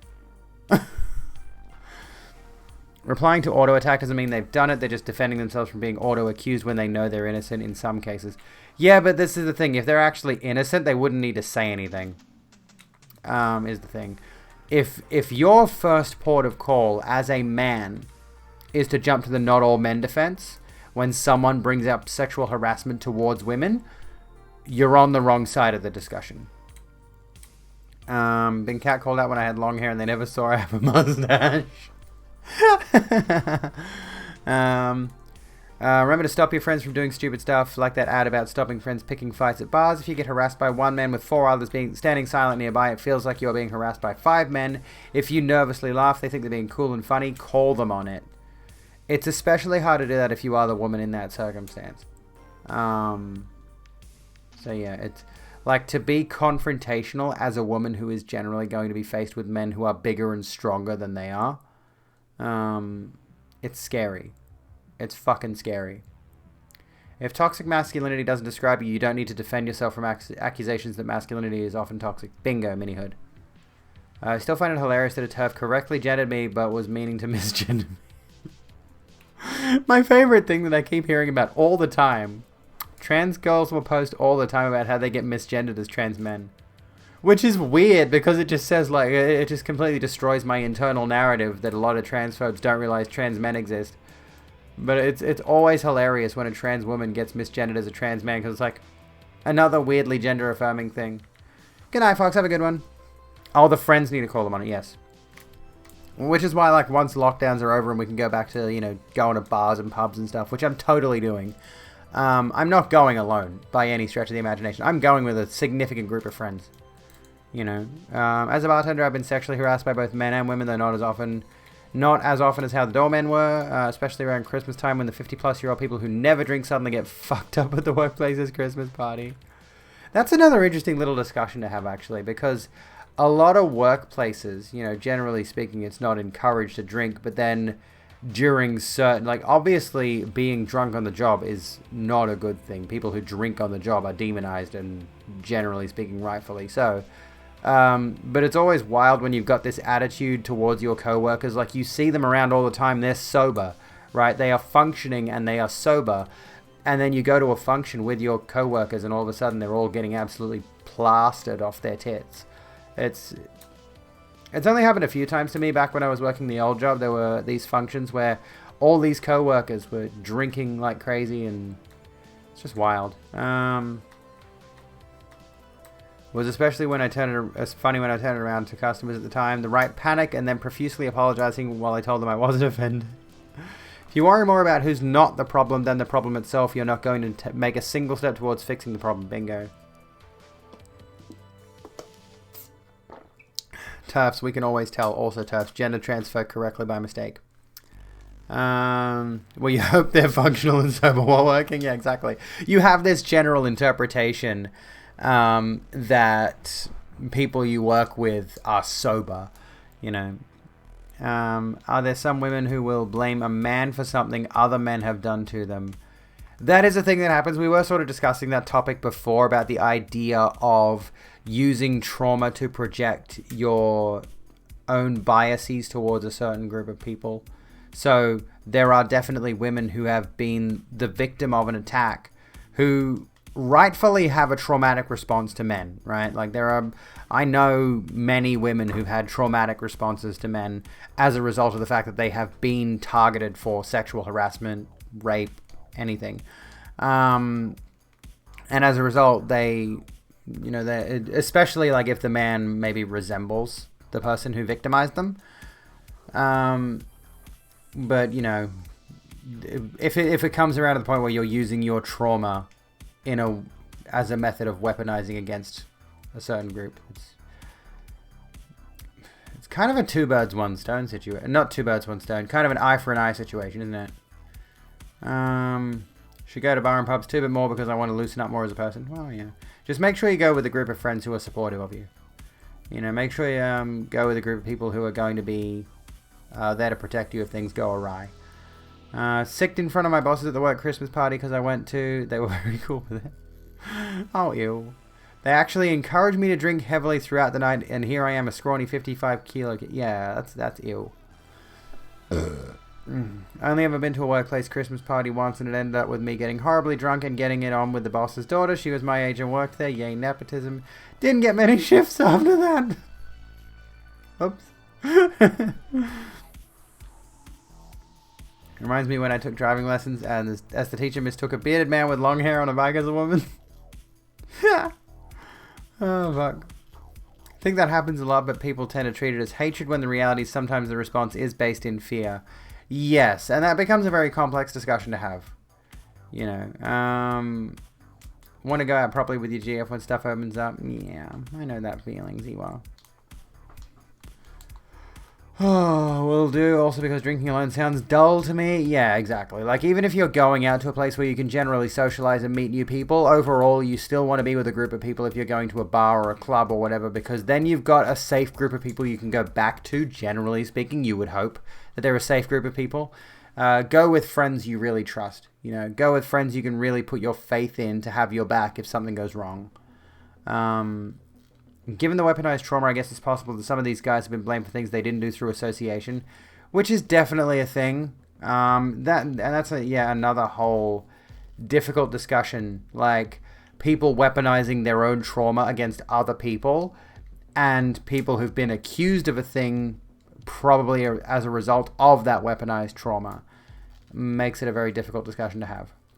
Also makes it difficult for, like, say, legal cases surrounding sexual assault and rape and all those kind of things, and false accusations and all of that kind of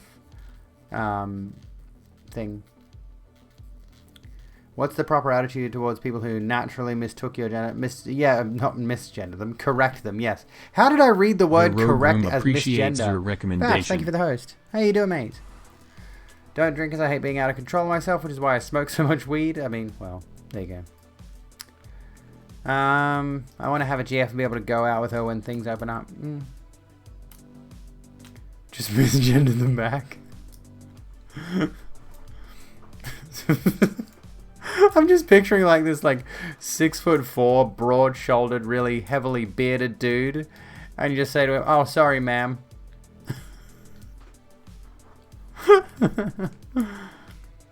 Even in that situation, focusing on men who act like that will solve more problems than focusing on the women who blame other men for those actions. I think. Hang on. Even focusing on the men who act like that will solve more problems. Yes. Sorry, I had to reread that. I'm like, I couldn't understand what you're saying. I'm doing good, Batch. Should go with my GF if she's here. She's pretty no nonsense towards creeps and a delight to be with. That's good. You'd be more content with even just a friend with benefits, but the benefits are platonic cuddling. Do friends with benefits come with dental? As someone who's had dental issues in the past, I mainly want to get a friend with benefits that has dental and maybe optical. I'm worried one day I might need glasses. Just like generally the more expensive healthcare.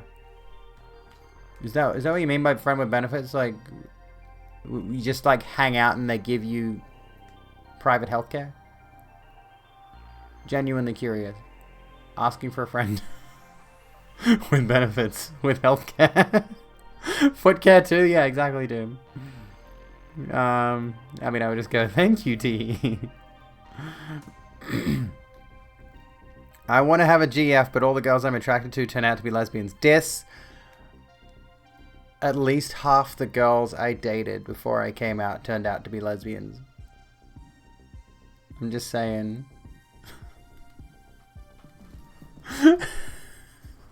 I'm not trying to trans people in my chat. They knew. One of them's a best friend of mine. Quite significantly, at least half the girls I dated before I came out ended up being either bisexual or complete lesbians. It's kind of funny. or pan in some way. Only a very small minority of the girls I dated before I came out were actually completely straight by their own definition. It's kind of amusing. As FW, there can be oral benefits, and I am pleasant to look at when I try, so I guess there's optical too. You could get into those kind of benefits. Not Biden back rubs. People mistook me as a woman in the past, and to be honest, I don't mind to go along with it. Their reaction, though.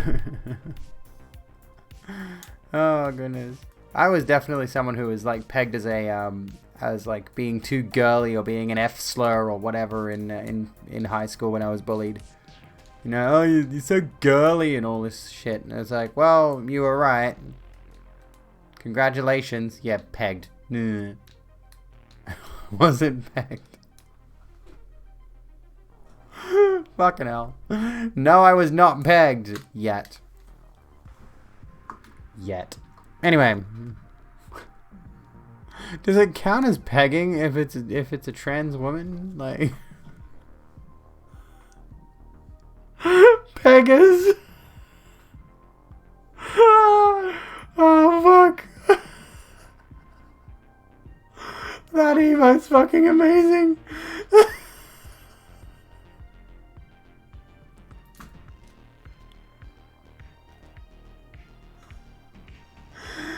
Oh shit.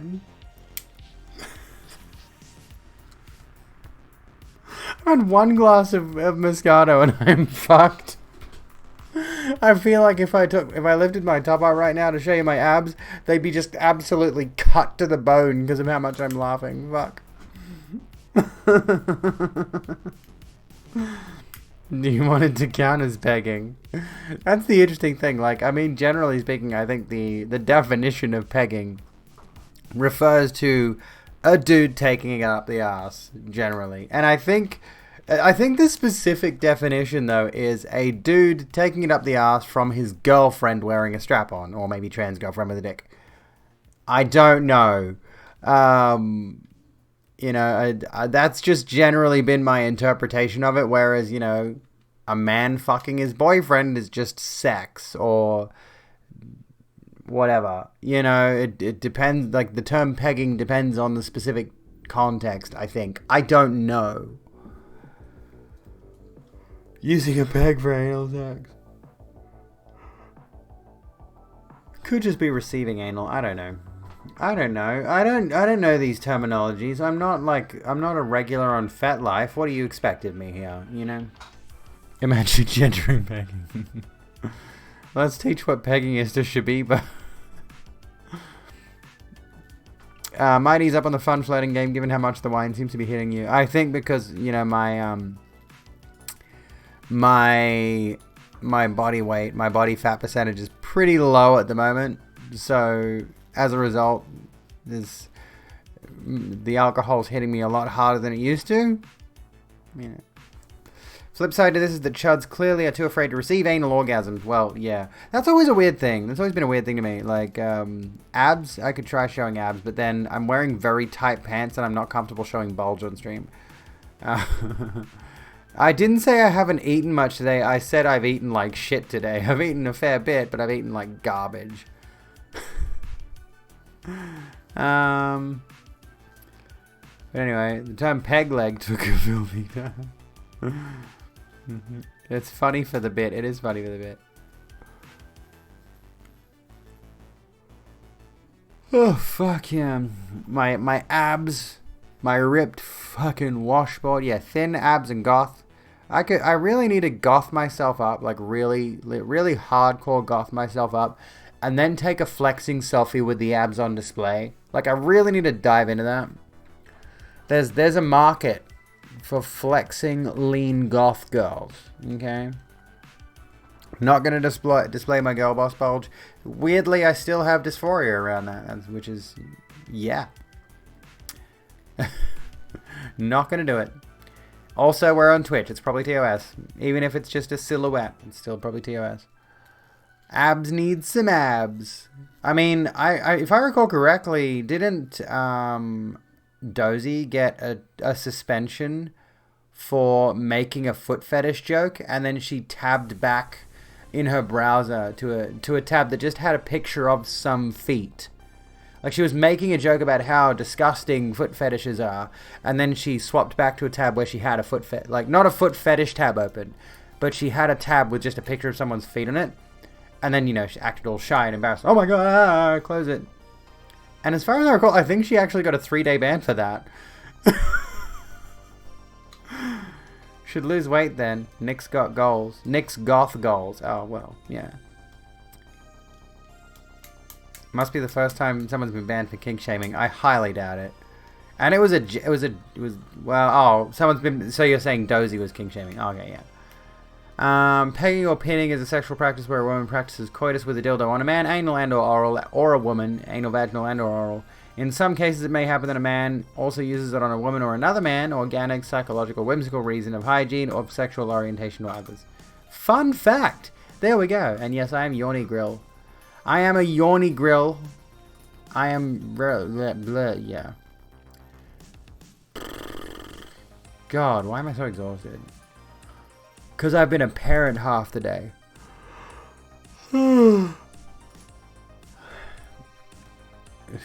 like, as a result, you know, I've been tired half the day, and, you know, I've been doing housework all day.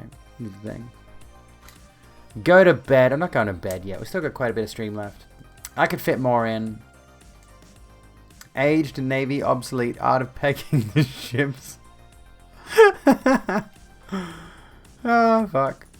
Oh, god damn it. Anyway. Maybe I should. We're not really on topic anymore. Maybe we can call it. I feel bad, though, because I haven't been going to, like, full stream anymore. And it's been kind of pissing me off how lazy I've been with streams lately. I don't know. I've been trying my best, but at the same time, I'm like... I don't know. I feel like I haven't been doing well. I hate it. I'm having a little bit of a identity thing. I can fit more in. We have been talking about sex, though, and a bunch of heavy topics, which probably generally make people uncomfortable. I don't know what people want with this stream anymore. It's very confusing most days to figure out what people want, what keeps people watching, what keeps people interested. And I think next week we're going to experiment with a new time slot of 6 p.m. and see how things go. Because, yeah. At any rate, yeah, just pegging. We're gonna take, we're gonna head off, I think. Cause I'm fucked. Tomorrow night we're gonna be continuing our playthrough of Outer Wilds, and then on the weekend we're gonna play a bit of Kena Bridge of Spirits on Discord, which I think will be pretty fun. I hope, fingers crossed. But am I though? Yeah, I'm gonna be streaming Outer Wilds. Don't worry. But anyway, here's a fun fact for you. Here's the socials, including the Discord, so please follow me on Twitter, subscribe on YouTube, join the Discord, follow me on Insta and Facebook and TikTok if you want to. I am going to, like, chill out and Pinnaby stream for a little bit. But here's a probably not very fun fact. Here's an arguably fun fact, but not really. Quantic Dream, the developers of Heavy Rain and... this one, Detroit Become Human, and what was it, Beyond Two Souls, Fahrenheit. They're apparently working on a Star Wars game. Quantic Dream is apparently working on a Star Wars game. That's gonna be a thing in the not too distant future. Thank you all for hanging out tonight, folks. I really appreciate it. You've all been lovely. Be kind to yourselves and each other, and I'll see you when I'm looking at you, okay? Yeah, fucking Star Wars game by Quantic Dream. David Cage. With his emotions. Emotions!